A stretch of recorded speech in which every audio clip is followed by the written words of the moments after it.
ਵਾਹਿਗੁਰੂ ਜੀ ਕਾ ਖਾਲਸਾ ਵਾਹਿਗੁਰੂ ਜੀ ਕੀ ਫਤਿਹ। ਸਨਮਾਨਯੋਗ ਗੁਰੂ ਸਵਾਰਿਓ, ਆਪ ਸਾਰਿਆਂ ਨੂੰ ਗੁਰਮਤਿ ਕਲਾਸ ਵਿੱਚ ਜੀ ਆਇਆਂ। ਹਰ ਮੰਗਲਵਾਰ ਦੀ ਤਰ੍ਹਾਂ ਅੱਜ ਵੀ ਗਿਆਨੀ ਅੰਮ੍ਰਿਤਪਾਲ ਸਿੰਘ ਜੀ ਲੁਧਿਆਣੇ ਵਾਲੇ ਭੱਟਾਂ ਦੇ ਸਵਈਏ ਮਹੱਲੇ ਚੌਥੇ ਕੇ ਭੱਟ ਗਿਆਨ ਜੀ ਦੇ ਸਵਈਆਂ ਦੀ ਵਿਚਾਰ ਚੱਲ ਰਹੀ ਹੈ। 5 ਸਵਈਆਂ ਦੀ ਵਿਚਾਰ ਅਸੀਂ ਕਰ ਚੁੱਕੇ ਹਾਂ। 6ਵੇਂ ਸਵਈਏ ਤੋਂ ਅੱਜ ਦੀ ਵਿਚਾਰ ਆਰੰਭ ਹੋਏਗੀ। ਮੈਂ ਬੇਨਤੀ ਕਰ ਰਿਹਾ ਹਾਂ ਗਿਆਨੀ ਅੰਮ੍ਰਿਤਪਾਲ ਸਿੰਘ ਜੀ ਨੂੰ ਅੱਜ ਦੀ ਵਿਚਾਰ ਆਰੰਭ ਕਰਨ। ਵਾਹਿਗੁਰੂ ਜੀ ਕਾ ਖਾਲਸਾ ਵਾਹਿਗੁਰੂ ਜੀ ਕੀ ਫਤਿਹ। ਸਿੱਖ ਮਿਸ਼ਨਰੀ ਕਾਲਜ ਦੇ ਸਤਿਕਾਰਯੋਗ ਚੇਅਰਮੈਨ ਸਾਹਿਬ ਸਰਦਾਰ ਹਰਜੀਤ ਸਿੰਘ ਜੀ ਅਤੇ ਉਹਨਾਂ ਦੀ ਸਮੁੱਚੀ ਟੀਮ, ਸਿੱਖ ਮਿਸ਼ਨਰੀ ਕਾਲਜ ਸਰਕਲ ਨਾਲ ਜੁੜੇ ਹੋਏ ਸਾਰੇ ਹੀ ਗੁਰਮੁਖ ਪਿਆਰਿਆਂ ਨੂੰ ਬਹੁਤ ਹੀ ਪਿਆਰ ਸਹਿਤ ਵਾਹਿਗੁਰੂ ਜੀ ਕਾ ਖਾਲਸਾ ਵਾਹਿਗੁਰੂ ਜੀ ਕੀ ਫਤਿਹ। ਅਸੀਂ ਸਵਈਏ ਕਰ ਰਹੇ ਹਾਂ ਜੀ ਭੱਟ ਗਿਆਨ ਜੀ ਦੇ, ਜਿਹਦੇ ਵਿੱਚ ਅੱਜ ਅਸੀਂ ਭੱਟ ਸਾਹਿਬ ਦੇ 6ਵੇਂ ਸਵਈਏ ਤੋਂ ਵਿਚਾਰ ਆਰੰਭ ਕਰ ਰਹੇ ਹਾਂ। ਸਭ ਤੋਂ ਪਹਿਲਾਂ ਅਸੀਂ ਇਹਦਾ ਪਾਠ ਕਰ ਲਈਏ ਜੀ। ਸਤਨਾਮ ਵਾਹਿਗੁਰੂ ਸਾਹਿਬ ਜੀਓ। ਵਾਹਿਗੁਰੂ ਵਾਹਿਗੁਰੂ ਵਾਹਿਗੁਰੂ ਵਾਹ ਜੀਓ। ਵਾਹਿਗੁਰੂ ਵਾਹਿਗੁਰੂ ਵਾਹਿਗੁਰੂ ਵਾਹ ਜੀਓ। ਕਵਲ ਨੈਣ ਮਧੁਰ ਬੈਨ ਕੋਟ ਸੈਨ ਸੰਗ ਸੋਭ। ਕਹਿਤ ਮਾਂ ਜਸ਼ੋਦ ਜਿਸੈ ਦਹੀਂ ਭਾਤ ਖਾਏ ਜੀਓ। ਦੇਖ ਰੂਪ ਅਤ ਅਨੂਪ ਮੋਹ ਮਹਾ ਮਗ ਪਈ। ਕਿੰਕਨੀ ਸ਼ਬਦ ਚਮਤਕਾਰ ਖੇਲ ਪਾਹੇ ਜੀਓ। ਕਾਲ ਕਲਮ ਹੁਕਮ ਹਾਥ ਕਹੋ ਕੌਣ ਮੇਟ ਸਕੈ। ਈਸ਼ ਬਮਿਆ ਗਿਆਨ ਧਿਆਨ ਧਰਤ ਹੀ ਹੈ ਚਾਹ ਜੀਓ। ਸਤ ਸਾਚ ਸ਼੍ਰੀ ਨਿਵਾਸ ਆਦ ਪੁਰਖ ਸਦਾ ਤੂੰ ਹੀ। ਵਾਹਿਗੁਰੂ ਵਾਹਿਗੁਰੂ ਵਾਹਿਗੁਰੂ ਵਾਹ ਜੀਓ। ਸਤ ਸਾਚ ਸ਼੍ਰੀ ਨਿਵਾਸ ਆਦ ਪੁਰਖ ਸਦਾ ਤੂੰ ਹੀ। ਵਾਹਿਗੁਰੂ ਵਾਹਿਗੁਰੂ ਵਾਹਿਗੁਰੂ ਵਾਹ ਜੀਓ। ਸਤਿਗੁਰੂ ਸਾਹਿਬ ਸ੍ਰੀ ਗੁਰੂ ਰਾਮਦਾਸ ਸਾਹਿਬ ਜੀ ਮਹਾਰਾਜ ਚੌਥੇ ਗੁਰਦੇਵ ਜੀ ਦੀ ਪਾਵਨ ਸਿਫਤ ਸਲਾਹ ਦੇ ਸਵਈਏ ਜੋ ਕਿ ਭੱਟਾਂ ਵੱਲੋਂ ਉਚਾਰਨ ਕੀਤੇ ਹੋਏ ਹਨ, ਇਹਨਾਂ ਸਵਈਆਂ ਦੇ ਵਿੱਚ ਅੱਜ ਅਗਲੇ ਸਵਈਏ ਦੀ ਅਸੀਂ ਵਿਚਾਰ ਆਰੰਭ ਕਰ ਰਹੇ ਹਾਂ, ਜਿਹਦੇ ਵਿੱਚ ਅੱਜ ਭੱਟ ਸਾਹਿਬਾਨ ਨੇ ਸਾਡੇ ਜੀਵਾਂ ਤੇ ਮਿਹਰਮਤ ਕੀਤੀ। ਸਤਿਗੁਰੂ ਪਾਤਸ਼ਾਹ ਜੀ ਦੀ ਸਿਫਤ। ਵਾਹਿਗੁਰੂ ਵਾਹਿਗੁਰੂ ਵਾਹਿਗੁਰੂ ਵਾਹ ਜੀਓ। ਸਭ ਤੋਂ ਪਹਿਲਾਂ ਇਹ ਯਾਦ ਰੱਖ ਲੈਣਾ ਯੋਗ ਹੈ ਕਿ ਇਹ ਜਿਹੜੇ ਸਵਈਏ ਨੇ, ਇਹ ਸਾਰੇ ਭੱਟਾਂ ਦੇ ਸਵਈਏ ਗੁਰੂ ਉਪਮਾ ਦੇ ਵਿੱਚ ਹਨ। ਇਹਨਾਂ ਵਿੱਚ ਗੁਰੂ ਦੀ ਉਪਮਾ ਕੀਤੀ ਗਈ ਹੈ। ਇਹ ਗੁਰੂ ਦੀ ਉਪਮਾ ਦੇ ਸਵਈਏ ਨੇ। ਔਰ ਆਪ ਜੀ ਦੇ ਗਿਆਤ ਵਿੱਚ ਹੋਵੇ ਕਿ ਸਭ ਤੋਂ ਪਹਿਲਾਂ ਜਦੋਂ ਗੁਰੂ ਨਾਨਕ ਪਾਤਸ਼ਾਹ ਜੀ ਤੋਂ ਸਿਫਤ ਸ਼ੁਰੂ ਹੋਈ ਸੀ ਗੁਰੂ ਸਾਹਿਬਾਨਾਂ ਦੀ, ਉਹਦੇ ਵਿੱਚ ਭੱਟਾਂ ਨੇ ਸਿਰਫ ਇੱਕ ਪਦਾ ਪ੍ਰਭੂ ਦੀ ਸਿਫਤ ਦਾ, ਅਕਾਲ ਪੁਰਖ ਦੀ ਸਿਫਤ ਦਾ ਕਹਿ ਕੇ ਅੱਗੋਂ ਸਾਰੇ ਸਵਈਏ ਗੁਰੂ ਸਾਹਿਬਾਨਾਂ ਦੀ ਸਿਫਤ ਦੇ ਉਚਾਰਨ ਕੀਤੇ ਨੇ। ਜਦੋਂ ਸ਼ੁਰੂਆਤ ਕੀਤੀ ਸੀ ਭੱਟਾਂ ਨੇ ਗੁਰੂ ਨਾਨਕ ਸਾਹਿਬ ਜੀ ਦੀ ਸਿਫਤ ਸਲਾਹ ਦੇ ਸਵਈਆਂ ਤੋਂ, ਤੇ ਉਸ ਸਮੇਂ ਭੱਟ ਕਲ ਸਹਾਰ ਜੀ ਨੇ ਇੱਕ ਪਦਾ ਕਿਹਾ ਸੀ, ਇੱਕ ਮਨ ਪੁਰਖ ਧਿਆਏ ਵਰਦਾਤਾ ਸੰਤ ਸਹਾਰ ਸਦਾ ਵਿਖਿਆਤਾ ਤਾਸ ਚਰਨ ਲੈ ਹਿਰਦੈ।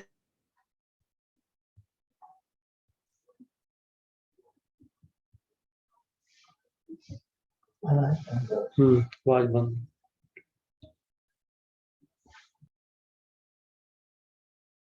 ਸਿਵਾਨਾ ਨੇ ਜਦੋਂ ਗੁਰੂ ਸਿਵਾਨਾ ਦੀ ਸਿਫਤ ਕੀਤੀ, ਸਿਫਤ ਕਰਨ ਤੋਂ ਪਹਿਲਾਂ ਸਭ ਤੋਂ ਪਹਿਲਾਂ ਜਦੋਂ ਗੁਰੂ ਨਾਨਕ ਪਾਤਸ਼ਾਹ ਦੀ ਸਿਫਤ ਆਰੰਭ ਕਰਨ ਲੱਗੇ ਸਨ ਭੱਟ ਕਲ ਸਹਾਰ ਜੀ, ਉਹਨਾਂ ਨੇ ਇੱਕ ਪਦਾ ਅਕਾਲ ਪੁਰਖ ਦੀ ਸਿਫਤ ਦੇ ਵਿੱਚ ਉਚਾਰਿਆ। ਇੱਕ ਮਨ ਪੁਰਖ ਧਿਆਏ ਵਰਦਾਤਾ, ਸੰਤ ਸਹਾਰ ਸਦਾ ਵਿਖਿਆਤਾ, ਤਾਸ ਚਰਨ ਲੈ ਹਿਰਦੈ ਬਸਾਵੋ, ਤਉ ਪਰਮ ਗੁਰੂ ਨਾਨਕ ਗੁਣ ਗਾਵੋ। ਇੱਕ ਅਕਾਲ ਪੁਰਖ ਨੂੰ ਮਨ ਵਿੱਚ ਧਿਆ ਕੇ ਉਸ ਪ੍ਰਭੂ ਦੇ ਚਰਨਾਂ ਨੂੰ ਆਪਣੇ ਹਿਰਦੇ ਦੇ ਵਿੱਚ ਵਸਾ ਕੇ ਭੱਟ ਕਲ ਸਹਾਰ ਆਖਦੇ ਨੇ, ਹੁਣ ਮੈਂ ਗੁਰੂ ਨਾਨਕ ਸਾਹਿਬ ਜੀ ਦੀ ਸਿਫਤ ਨੂੰ ਗਾ ਰਿਹਾ ਹਾਂ। ਇੱਥੋਂ ਸ਼ੁਰੂਆਤ ਕੀਤੀ, ਭਾਵ ਭੱਟਾਂ ਦੇ ਸਵਈਆਂ ਵਿੱਚ ਕੇਵਲ ਇੱਕ ਸਵਈਆ ਸ਼ੁਰੂਆਤ ਵਿੱਚ ਅਕਾਲ ਪੁਰਖ ਦੀ ਸਿਫਤ ਦਾ ਹੈ। ਅਕਾਲ ਪੁਰਖ ਦੀ ਅਸੀਸ ਲੈ ਕੇ ਉਹਨਾਂ ਨੇ ਸਵਈਏ ਉਚਾਰਨੇ ਆਰੰਭ ਕੀਤੇ। ਬਾਕੀ ਜਿੰਨੇ ਸਵਈਏ ਨੇ ਉਹ ਸਾਰੇ ਸਵਈਏ ਗੁਰੂ ਉਪਮਾ ਵਿੱਚ ਨੇ। ਬਸ ਇਸ ਗੱਲ ਨੂੰ ਯਾਦ ਰੱਖਿਓ, ਉਸ ਗੁਰੂ ਉਪਮਾ ਵਿੱਚ ਸਵਈਆਂ ਦੇ ਵਿੱਚ ਗੁਰੂ ਦੀ ਉਪਮਾ ਕਰਦੇ ਕਰਦੇ ਜਦੋਂ ਇਸ ਸਵਈਏ ਤੇ ਆਏ ਵਾਹ ਗੁਰੂ, ਇਹ ਗੁਰੂ ਉਪਮਾ ਹੈ। ਅਕਾਲ ਪੁਰਖ ਦੀ ਉਪਮਾ ਸਿਰਫ ਆਰੰਭਤਾ ਵਿੱਚ ਸਿਰਫ ਇੱਕ ਸਵਈਏ ਵਿੱਚ ਕੀਤੀ, 4 ਤੁਕਾਂ ਦੇ ਵਿੱਚ। ਉਸ ਤੋਂ ਬਾਅਦ ਜਿੰਨੇ ਵੀ ਸਵਈਏ ਨੇ ਸਾਰੇ ਗੁਰੂ ਉਪਮਾ ਦੇ ਨੇ, ਇਸ ਕਰਕੇ ਇੱਥੇ ਗੁਰੂ ਦੀ ਉਪਮਾ ਹੈ ਵਾਹ ਗੁਰੂ। ਇਹ ਗੱਲ ਵੱਖਰੀ ਵੀ ਸਿੱਖ ਕੌਮ ਨੇ ਹੁਣ ਖਿੱਚ ਧੂ ਕਰਕੇ ਵਾਹਿਗੁਰੂ ਅਕਾਲ ਪੁਰਖ ਦਾ ਨਾਮ ਬਣਾ ਤਰਿਆ। ਵਾਹਿਗੁਰੂ ਅਕਾਲ ਪੁਰਖ ਨੂੰ ਕਹਿਣਾ ਸ਼ੁਰੂ ਕਰ ਦਿੱਤਾ, ਰੱਬ ਨੂੰ, ਪ੍ਰਭੂ ਨੂੰ ਵਾਹਿਗੁਰੂ ਕਹਿਣਾ ਸ਼ੁਰੂ ਕਰ ਦਿੱਤਾ ਵੀ ਉਹ ਰੱਬ ਵਾਹਿਗੁਰੂ ਹੈ। ਪਰ ਸਾਰੇ ਗੁਰੂ ਗ੍ਰੰਥ ਸਾਹਿਬ ਦੇ ਵਿੱਚ ਗੁਰੂ ਨਾਨਕ ਸਾਹਿਬ ਨੇ ਕਿਤੇ ਨਹੀਂ ਕਿਹਾ ਅਕਾਲ ਪੁਰਖ ਵਾਹਿਗੁਰੂ ਹੈ, ਉਹਨਾਂ ਇਹ ਲਫ਼ਜ਼ ਹੀ ਨਹੀਂ ਵਰਤਿਆ। ਨਾ ਗੁਰੂ ਅੰਗਦ ਦੇਵ ਪਾਤਸ਼ਾਹ ਨੇ ਆਪਣੇ ਸ਼ਲੋਕਾਂ ਵਿੱਚ, ਨਾ ਗੁਰੂ ਅਮਰਦਾਸ ਪਾਤਸ਼ਾਹ ਨੇ ਆਪਣੀ ਬਾਣੀ ਵਿੱਚ, ਨਾ ਗੁਰੂ ਰਾਮਦਾਸ ਸਾਹਿਬ, ਨਾ ਗੁਰੂ ਅਰਜਨ ਦੇਵ ਪਾਤਸ਼ਾਹ। ਇੱਥੋਂ ਤੱਕ ਗੁਰੂ ਤੇਗ ਬਹਾਦਰ ਪਾਤਸ਼ਾਹ ਜੀ ਆਉਣ ਵਾਲੇ ਸਮੇਂ 'ਚ ਜਦੋਂ ਬਾਣੀ ਉਚਾਰਦੇ ਨੇ, ਉਹਨਾਂ ਨੇ ਵੀ ਰੱਬ ਦਾ ਨਾਮ ਵਾਹਿਗੁਰੂ ਕਿਤੇ ਵੀ ਨਹੀਂ ਲਿਆ। ਨਾ ਕਿਸੇ ਭਗਤ ਨੇ, ਨਾ ਕਿਸੇ ਗੁਰਸਿੱਖ ਨੇ ਬਾਣੀ ਉਚਾਰੀ। ਭੱਟਾਂ ਨੇ ਇਹ ਸਭ ਤੋਂ ਪਹਿਲਾਂ ਗੁਰੂ ਅਰਜਨ ਦੇਵ ਪਾਤਸ਼ਾਹ ਦੇ ਸਮੇਂ ਸ਼ਬਦ ਵਰਤਿਆ। ਸਭ ਤੋਂ ਪਹਿਲਾਂ ਗੁਰੂ ਨੂੰ ਉਹਨਾਂ ਵਾਹ ਕਿਹਾ, ਕਿਉਂਕਿ ਗੁਰੂ ਉਪਮਾ ਕਰ ਰਹੇ ਨੇ। ਇੱਥੇ ਅਕਾਲ ਪੁਰਖ ਦੀ ਉਪਮਾ ਦੀ ਸਵਈਏ ਚੱਲ ਹੀ ਨਹੀਂ ਰਹੇ, ਇੱਥੇ ਸਬਜੈਕਟ ਹੈ ਗੁਰੂ ਦੀ ਉਪਮਾ। ਅਕਾਲ ਪੁਰਖ ਦੀ ਅਸੀਸ ਲੈ ਕੇ ਪਹਿਲੇ ਸਵਈਏ ਵਿੱਚ ਬਾਕੀ ਸਾਰੇ ਸਵਈਏ ਗੁਰੂ ਉਪਮਾ ਦੇ ਨੇ। ਤੇ ਇਸ ਵਾਹਿਗੁਰੂ ਨੂੰ ਖਿੱਚ ਧੂ ਕੇ ਰੱਬ ਦਾ ਨਾਮ ਜਾਂ ਅਕਾਲ ਪੁਰਖ ਦਾ ਨਾਮ ਕਹਿਣਾ ਇਹ ਸਿਧਾਂਤਕ ਤੌਰ ਤੇ ਗਲਤ ਹੈ। ਗੁਰਬਾਣੀ ਦੇ ਗੁਰਮਤਿ ਦੇ ਅਨੁਸਾਰ ਵੀ ਗਲਤ ਹੈ। ਰੱਬ ਦਾ ਨਾਮ ਹਰੀ ਆਇਆ, ਪ੍ਰਭੂ ਆਇਆ, ਨਿਰੰਕਾਰ ਆਇਆ, ਅਗੰਮ ਅਗੋਚਰ ਆਇਆ, ਸਤਨਾਮ ਆਇਆ, ਨਿਰਵੈਰ ਨਿਰਭਉ ਆਇਆ, ਹਜ਼ਾਰਾਂ ਨਾਮ ਆਏ, ਪਰ ਵਾਹਿਗੁਰੂ ਰੱਬ ਦਾ ਨਾਮ ਨਹੀਂ ਹੈ। ਇਹ ਗੁਰੂ ਉਪਮਾ ਹੈ। ਇਹ 2 ਸ਼ਬਦਾਂ ਨੂੰ ਮਿਲਾ ਕੇ ਬਣਿਆ। ਇੱਕ ਸ਼ਬਦ ਹੈ ਵਾਹ, ਦੂਸਰਾ ਸ਼ਬਦ ਹੈ ਗੁਰੂ। ਵਾਹ ਜਿਹੜਾ ਫਾਰਸੀ ਦਾ ਸ਼ਬਦ ਹੈ, ਤੇ ਵਾਹ ਦਾ ਅਰਥ ਹੈ ਅਦਭੁਤ, ਆਫਰੀਨ, ਸ਼ਾਬਾਸ਼ੀਯੋਗ। ਵਾਹ ਤੇ ਫਾਰਸੀ ਦੇ ਵਿੱਚ ਵਾਹ ਦਾ ਅਰਥ ਆਫਰੀਨ, ਜਿਹਨੂੰ ਅਸੀਂ ਪੰਜਾਬੀ ਚ ਸ਼ਾਬਾਸ਼, ਧੰਤਾਯੋਗ, ਪੂਜਣਯੋਗ ਕਹਿ ਦਈਏ। ਤੇ ਗੁਰੂ ਸ਼ਬਦ ਸੰਸਕ੍ਰਿਤ ਦਾ ਸ਼ਬਦ ਹੈ। ਗੂ ਗ੍ਰੀ ਧਾਤੂ ਤੋਂ ਆਇਆ। ਗੂ ਮਨੇ ਅੰਧਕਾਰ, ਹਨੇਰਾ, ਤੇ ਰੂ ਦਾ ਮਤਲਬ ਹੈ ਉਸ ਹਨੇਰੇ ਨੂੰ ਖਾ ਜਾਣ ਵਾਲਾ ਪ੍ਰਕਾਸ਼। ਗੁਰੂ ਮੈਨੇ ਅਗਿਆਨਤਾ ਦੇ ਹਨੇਰੇ ਨੂੰ ਦੂਰ ਕਰਕੇ ਗਿਆਨ ਦਾ ਪ੍ਰਕਾਸ਼ ਕਰਨ ਵਾਲਾ, ਉਹ ਹੈ ਗੁਰੂ। ਇਹ ਸੰਸਕ੍ਰਿਤ ਦਾ ਸ਼ਬਦ ਹੈ। ਇੰਨਾ ਯਾਦ ਰੱਖਿਓ, ਜਦੋਂ ਵੀ ਸਮਾਸ ਸ਼ਬਦ ਬਣਦੇ ਨੇ ਉਦੋਂ ਇੱਕੋ ਭਾਸ਼ਾ ਦੇ ਹੀ ਬਣਦੇ ਨੇ। ਜਿਵੇਂ ਗੁਰ ਤੇ ਬਾਣੀ 2 ਸ਼ਬਦ ਨੇ, ਇਕੱਠੇ ਕੀਤੇ ਬਣ ਗਿਆ ਗੁਰਬਾਣੀ। ਗੁਰ ਮੁਖ ਬਣ ਗਿਆ ਗੁਰਮੁਖ, ਇਕੱਠਾ ਬਣ ਗਿਆ। ਅੰਤਰ ਗਤ ਜੁੜ ਗਿਆ ਅੰਤਰਗਤ, ਤੀਰਥ ਮਲ ਨਾਉ, ਇਕੱਠਾ ਬਣ ਗਿਆ। ਪਤਿਤ ਪਾਵਨ 2 ਸ਼ਬਦ ਜੁੜ ਗਏ, ਬਣ ਗਿਆ ਪਤਿਤ ਪਾਵਨ। ਇਸ ਤਰ੍ਹਾਂ 2 ਸ਼ਬਦ ਬਣਦੇ ਨੇ। ਪਰ ਵਾਹ ਗੁਰੂ ਇਹ ਕਦੀ ਵੀ ਇਕੱਠੇ ਨਹੀਂ ਹੋ ਸਕਦੇ, ਕਦੀ ਵੀ ਨਹੀਂ ਇਕੱਠੇ ਹੋ ਸਕਦੇ। ਕਿਉਂ? ਕਿਉਂਕਿ ਇੱਕ ਫਾਰਸੀ ਦਾ ਸ਼ਬਦ ਹੈ, ਇੱਕ ਸੰਸਕ੍ਰਿਤ ਦਾ ਸ਼ਬਦ ਹੈ। 2 ਵੱਖ-ਵੱਖ ਭਾਸ਼ਾਵਾਂ ਦੇ ਸ਼ਬਦ ਜੁੜ ਕੇ ਸਮਾਸ ਕਦੀ ਵੀ ਨਹੀਂ ਬਣਦੇ ਹੁੰਦੇ। ਸਮਾਸ ਬਣਾਉਣ ਵਾਸਤੇ ਇੱਕੋ ਭਾਸ਼ਾ ਦੇ 2 ਸ਼ਬਦ ਚਾਹੀਦੇ ਹੁੰਦੇ ਨੇ। ਉਹ 2 ਸ਼ਬਦ ਜੁੜ ਕੇ ਫਿਰ ਇੱਕ ਸਮਾਸ ਬਣਦਾ ਹੈ। ਇਸ ਕਰਕੇ ਜਦੋਂ ਲੜੀਵਾਰ ਬੀੜਾਂ ਨੂੰ ਪਦਛੇਦ ਕੀਤਾ ਗਿਆ, ਪਦਛੇਦ ਕਰਦਿਆਂ ਕਰਦਿਆਂ ਬਹੁਤ ਥਾਵਾਂ ਤੇ ਉਕਾਈਆਂ ਹੋਈਆਂ, ਜਿੱਥੇ ਪਦਛੇਦ ਕਰਨੇ ਸੀ ਕੀਤੇ ਨਹੀਂ, ਜਿੱਥੇ ਨਹੀਂ ਸੀ ਕਰਨੇ ਉੱਥੇ ਕਰ ਦਿੱਤੇ ਉਹਨਾਂ ਨੇ। ਇਦਾਂ ਦੀਆਂ ਬਹੁਤ ਸਾਰੀਆਂ ਉਦਾਹਰਨਾਂ ਨੇ ਸਾਡੇ ਕੋਲ। ਇੱਥੇ ਪਦਛੇਦ ਕਰਨਾ ਸੀ, ਵਾਹ ਅਲੱਗ ਸੀ ਸ਼ਬਦ ਫਾਰਸੀ ਦਾ, ਗੁਰੂ ਸੰਸਕ੍ਰਿਤ ਦਾ ਇੱਕ ਅਲੱਗ ਸ਼ਬਦ ਸੀ। ਇੱਥੇ ਗੁਰੂ ਨੂੰ ਵਾਹ ਕਿਹਾ ਹੈ, ਇਹ ਗੁਰੂ ਦੀ ਉਪਮਾ ਦਾ ਸ਼ਬਦ ਹੈ। ਵਾਹ ਨਾਮ ਅਚਰਜ ਕੋ ਹੋਈ, ਵਾਹ ਮੈਨੇ ਅਚਰਜ ਅਦਭੁਤ, ਵਾਹ ਨਾਮ ਅਚਰਜ ਕੋ ਹੋਈ, ਅਚਰਜ ਤੇ ਪਰ ਉਕਤ ਨਾ ਕੋਈ, ਅਚਰਜ ਦੇ ਉੱਪਰ ਕੋਈ ਵੀ ਉਕਤ ਨਹੀਂ ਹੈ, ਭਾਵ ਕਿਸੇ ਨੂੰ ਕੋਈ ਸ਼ੰਕਾ ਨਹੀਂ ਹੈ ਵੀ ਵਾਹ ਅਦਭੁਤ ਨੂੰ ਕਹਿੰਦੇ ਨੇ, ਅਚਰਜ ਨੂੰ ਕਹਿੰਦੇ ਨੇ ਵਾਹ। ਵਾਹ ਨਾਮ ਅਚਰਜ ਕੋ ਹੋਈ, ਅਚਰਜ ਤੇ ਪਰ ਉਕਤ ਨਾ ਕੋਈ, ਗੂ ਤਮ ਤਨ ਅਗਿਆਨ ਅਨਿਤ, ਗੂ ਮੈਨੇ ਤਨ ਦੇ ਵਿੱਚ ਅਗਿਆਨਤਾ ਦਾ ਹਨੇਰਾ, ਰੂ ਪ੍ਰਕਾਸ਼ ਕਿਉ ਜਿਨ ਚਿਤ, ਰੂ ਮੈਨੇ ਉਹ ਪ੍ਰਕਾਸ਼ ਜਿਹੜਾ ਅਗਿਆਨਤਾ ਦੇ ਹਨੇਰੇ ਨੂੰ ਦੂਰ ਕਰ ਦਿੰਦਾ ਹੈ। ਗੁਰੂ ਮੈਨੇ ਅਗਿਆਨਤਾ ਦਾ ਹਨੇਰਾ ਦੂਰ ਕਰਕੇ ਗਿਆਨ ਦਾ ਪ੍ਰਕਾਸ਼ ਕਰਨ ਵਾਲਾ, ਉਹ ਹੈ ਗੁਰੂ। ਇਹ ਦੋ ਸ਼ਬਦ ਨੇ। ਵਾਹ ਵਿਸ਼ੇਸ਼ਣ ਹੈ, ਗੁਰੂ ਨਾਉ ਹੈ। ਗੁਰੂ ਨੂੰ ਵਾਹ ਕਹਿਣਾ ਉਸ ਨਾਉ ਦੀ ਵਿਸ਼ੇਸ਼ਤਾ ਪ੍ਰਗਟ ਕਰਨਾ ਹੈ। ਔਰ ਗੁਰੂ ਸਾਹਿਬਾਨਾਂ ਨੇ ਵੀ ਬਾਣੀ ਵਿੱਚ ਇਹ ਵਿਸ਼ੇਸ਼ਣ ਵਰਤਿਆ ਗੁਰੂ ਨਾਲ, ਪਰ ਉੱਥੇ ਉਹਨਾਂ ਨੇ ਕੀ ਕੀਤਾ, ਨਾਉ ਪਹਿਲਾਂ ਕਰ ਦਿੱਤਾ, ਵਿਸ਼ੇਸ਼ਣ ਬਾਅਦ ਵਿੱਚ ਕਰ ਦਿੱਤਾ, ਕਿਉਂਕਿ ਵਿਸ਼ੇਸ਼ਣ ਪਹਿਲਾਂ ਵੀ ਆ ਸਕਦਾ ਹੈ, ਬਾਅਦ ਵਿੱਚ ਵੀ ਆ ਸਕਦਾ ਹੈ। ਮੈਂ ਕਹਿੰਦਾ ਇਹ ਚਿੱਟਾ ਘੋੜਾ ਹੈ, ਚਿੱਟਾ ਵਿਸ਼ੇਸ਼ਣ ਪਹਿਲਾਂ ਆ ਗਿਆ, ਘੋੜਾ ਨਾਉ ਬਾਅਦ ਵਿੱਚ ਆ ਗਿਆ, ਇਹ ਚਿੱਟਾ ਘੋੜਾ ਹੈ। ਤੇ ਮੈਂ ਤਾਂ ਇਹ ਵੀ ਕਹਿ ਸਕਦਾ ਇਹ ਘੋੜਾ ਚਿੱਟਾ ਹੈ। ਹੁਣ ਇੱਥੇ ਨਾਉ ਪਹਿਲਾਂ ਆ ਗਿਆ, ਵਿਸ਼ੇਸ਼ਣ ਚਿੱਟਾ ਬਾਅਦ ਵਿੱਚ ਚਲਾ ਗਿਆ, ਵਿਸ਼ੇਸ਼ਣ ਹੈ। ਏਦਾਂ ਹੀ ਵਾਹ ਵਿਸ਼ੇਸ਼ਣ ਹੈ, ਗੁਰੂ ਨਾਉ ਹੈ। ਭੱਟ ਸਾਹਿਬਾਨਾਂ ਨੇ ਵਾਹ ਗੁਰੂ, ਗੁਰੂ ਦੀ ਉਪਮਾ ਕੀਤੀ, ਗੁਰੂ ਵਾਹ, ਕਿਉਂਕਿ ਪਿੱਛੇ ਸਾਰੇ ਗੁਰੂ ਸਾਹਿਬਾਨਾਂ ਦੀ ਉਪਮਾ ਹੁੰਦੀ ਆ ਰਹੀ ਹੈ। ਹੁਣ ਗੁਰੂ ਰਾਮਦਾਸ ਪਾਤਸ਼ਾਹ ਦੀ ਉਪਮਾ ਹੋ ਰਹੀ ਹੈ, ਤੇ ਇਸ ਕਰਕੇ ਵਾਹ ਗੁਰੂ। ਤੇ ਜਦੋਂ ਗੁਰੂ ਸਾਹਿਬ ਨੇ ਇਹ ਸ਼ਬਦ ਵਰਤਿਆ ਗੁਰੂ ਦੀ ਸਿਫਤ ਵਾਸਤੇ ਵਾਹ, ਉਹਨਾਂ ਨੇ ਗੁਰੂ ਪਹਿਲਾਂ ਕਹਿ ਦਿੱਤਾ, ਵਾਹ ਬਾਅਦ ਵਿੱਚ ਕਹਿ ਦਿੱਤਾ। ਨਾਨਕ ਦਾਸ ਕਰੋ ਗੁਰ ਵਾਹ, ਗੁਰੂ ਨੂੰ ਵਾਹ ਕਹੋ। ਉੱਥੇ ਗੁਰ ਵਾਹ, ਗੁਰ ਪਹਿਲਾਂ ਆਇਆ, ਵਾਹ ਬਾਅਦ ਵਿੱਚ ਆਇਆ। ਇਹਦਾ ਮਤਲਬ ਦੋ ਸ਼ਬਦ ਨੇ ਇਹ। ਤੇ ਵਾਹ ਸ਼ਬਦ ਫਾਰਸੀ ਦਾ ਸ਼ਬਦ ਹੈ। ਬਹੁਤ ਸਾਰੀਆਂ ਥਾਵਾਂ ਤੋਂ ਸਾਨੂੰ ਪਤਾ ਲੱਗ ਜਾਂਦਾ ਹੈ ਕਿ ਵਾਹ ਸ਼ਬਦ ਜਿਹੜਾ ਉਹ ਫਾਰਸੀ ਦਾ ਸ਼ਬਦ ਹੈ। ਮੈਂ ਇੱਥੇ ਜੇ ਕਹੋ ਆਪ ਜੀ ਨੂੰ ਫਾਰਸੀ ਦੇ ਸ਼ਬਦ ਦਿਖਾ ਵੀ ਦਿੰਦਾ ਹਾਂ ਵੀ ਇਹ ਵਾਹ ਫਾਰਸੀ ਦਾ ਸ਼ਬਦ ਕਿਸ ਤਰ੍ਹਾਂ ਹੈ। ਮੈਂ ਇੱਥੇ ਸਕਰੀਨਸ਼ਾਟ ਲੈ ਕੇ, ਕਿਉਂਕਿ ਇਹ ਬਹੁਤ ਇੱਕ ਭਖਵਾਂ ਜਿਹਾ ਮਸਲਾ ਹੈਗਾ ਹੈ, ਜਿਸ ਮਸਲੇ ਦੇ ਉੱਪਰ ਵੱਖ-ਵੱਖ ਲੋਕਾਂ ਦੀ ਰਾਏ ਹੈਗੀ ਹੈ। ਪਰ ਜਦੋਂ ਅਸੀਂ ਫਾਰਸੀ ਦਾ ਕੋਸ਼ ਦੇਖਦੇ ਹਾਂ, ਫਾਰਸੀ ਦੇ ਕੋਸ਼ ਦੇ ਵਿੱਚ ਵਾਹ ਸ਼ਬਦ ਜਿਹੜਾ ਉਹ ਅਦਭੁਤ ਵਾਸਤੇ ਉਹ ਵਰਤਿਆ ਗਿਆ ਹੈਗਾ। ਮੈਂ ਇੱਥੇ ਆਪ ਜੀ ਨੂੰ ਹੁਣ ਦਿਖਾਉਣ ਲੱਗਿਆ ਜੀ। ਸਕਰੀਨਸ਼ਾਟ ਤੇ ਆਪ ਜੀ ਦੇਖ ਲੈਣਾ।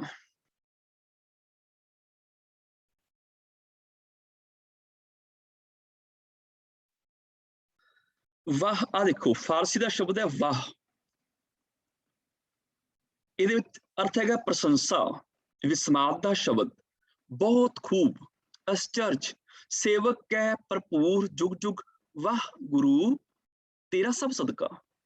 ਵਾਹ ਮੈਨੇ ਧੰਤਾ ਯੋਗ, ਮੂਲ ਸ਼ਬਦ ਫਾਰਸੀ ਦਾ ਵਾਹ, ਵਾਓ ਨਾਲ ਉੱਤੇ ਅਲਫ ਲੱਗੀ ਹੈਗੀ ਹੈ, ਅੱਗੇ ਹੇ ਪਾਇਆ ਹੋਇਆ, ਇਹ ਬਣ ਗਿਆ ਵਾਹ।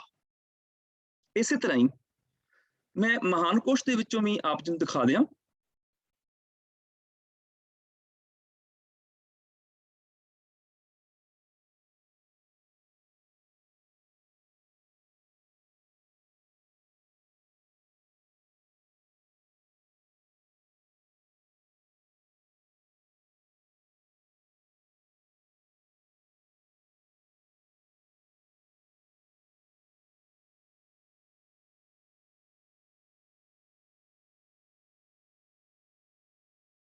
सीधा ही करना पड़ेगा। वाह मैंने शाबाश, आफरीन, गुरु मैंने ਜਿਹੜਾ ਸਾਨੂੰ ਗਿਆਨ ਦਾ ਪ੍ਰਕਾਸ਼ ਦਿੰਦਾ ਹੈ।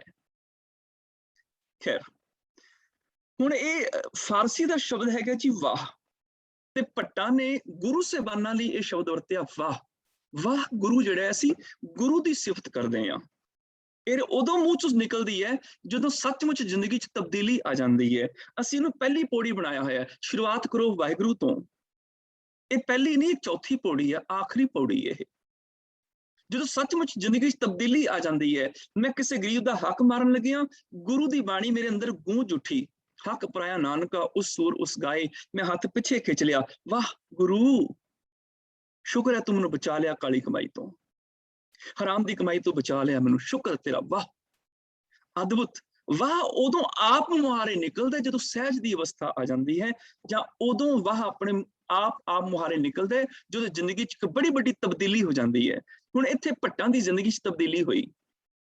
ਕਦੀ ਕਹਿੰਦੇ ਸਨ ਅਸੀਂ ਭਟਕਦੇ ਫਿਰਦੇ ਰਹੇ ਹਾਂ, ਰਹਿਓ ਸੰਤ ਹੋ ਟੋਲ ਸਾਧ ਬਹੁ ਤੇਰੇ ਡਿੱਠੇ, ਸੰਨਿਆਸੀ ਤਪੱਸੀਆਂ ਮੁਖੋਂ ਪੰਡਿਤ ਮਿੱਠੇ, ਬਰਸ ਏਕ ਹੋ ਫਿਰਿਓ ਕਿਨੇ ਨਾ ਪਰਚੋ ਲਾਇਓ, कहत्या कहती सुनी रहत को खुशी ना आयो, हर नाम छोड़ दूजे लगे तिनके गुण हो क्या कहो, गुरदई मिलायो पखिया जीव तू रखे तिव्र हो। हुण जदों दा गुरु नानक दे मत नूं समझिया, गुरु नानक दे सिद्धांतां नूं समझना शुरू कीता, उदों आप मुहारे इन्हां दे मूंह निकलिया वाह गुरु तेरा सब सदका, तेरी कृपा दे नाल इन्ना कुछ होया। वाह विशेषण है, फारसी दा शब्द है, ये अलग है, गुरु अलग है, ये संस्कृत दा शब्द है, इहदा मतलब ज्ञान दा प्रकाश करने वाला। ये दो अलग अलग शब्द हैं। वाह गुरु, इस करके इहदा उच्चारण वाह है, वाहे नहीं या वाहो भी नहीं, वाह।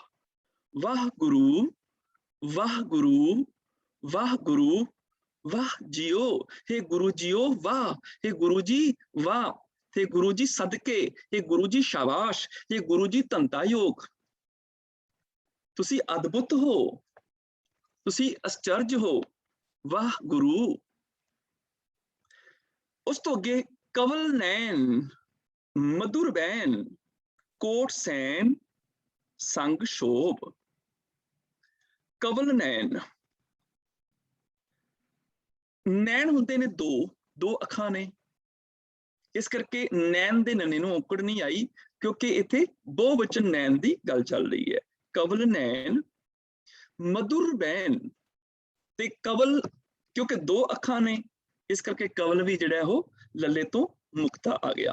कवल नैन मधुर बैन, बैन मैंने बोल, बचन, बचन भी बहुते ने गुरु दे, इस करके बैन भी नन्ने तो मुक्ता आ गया।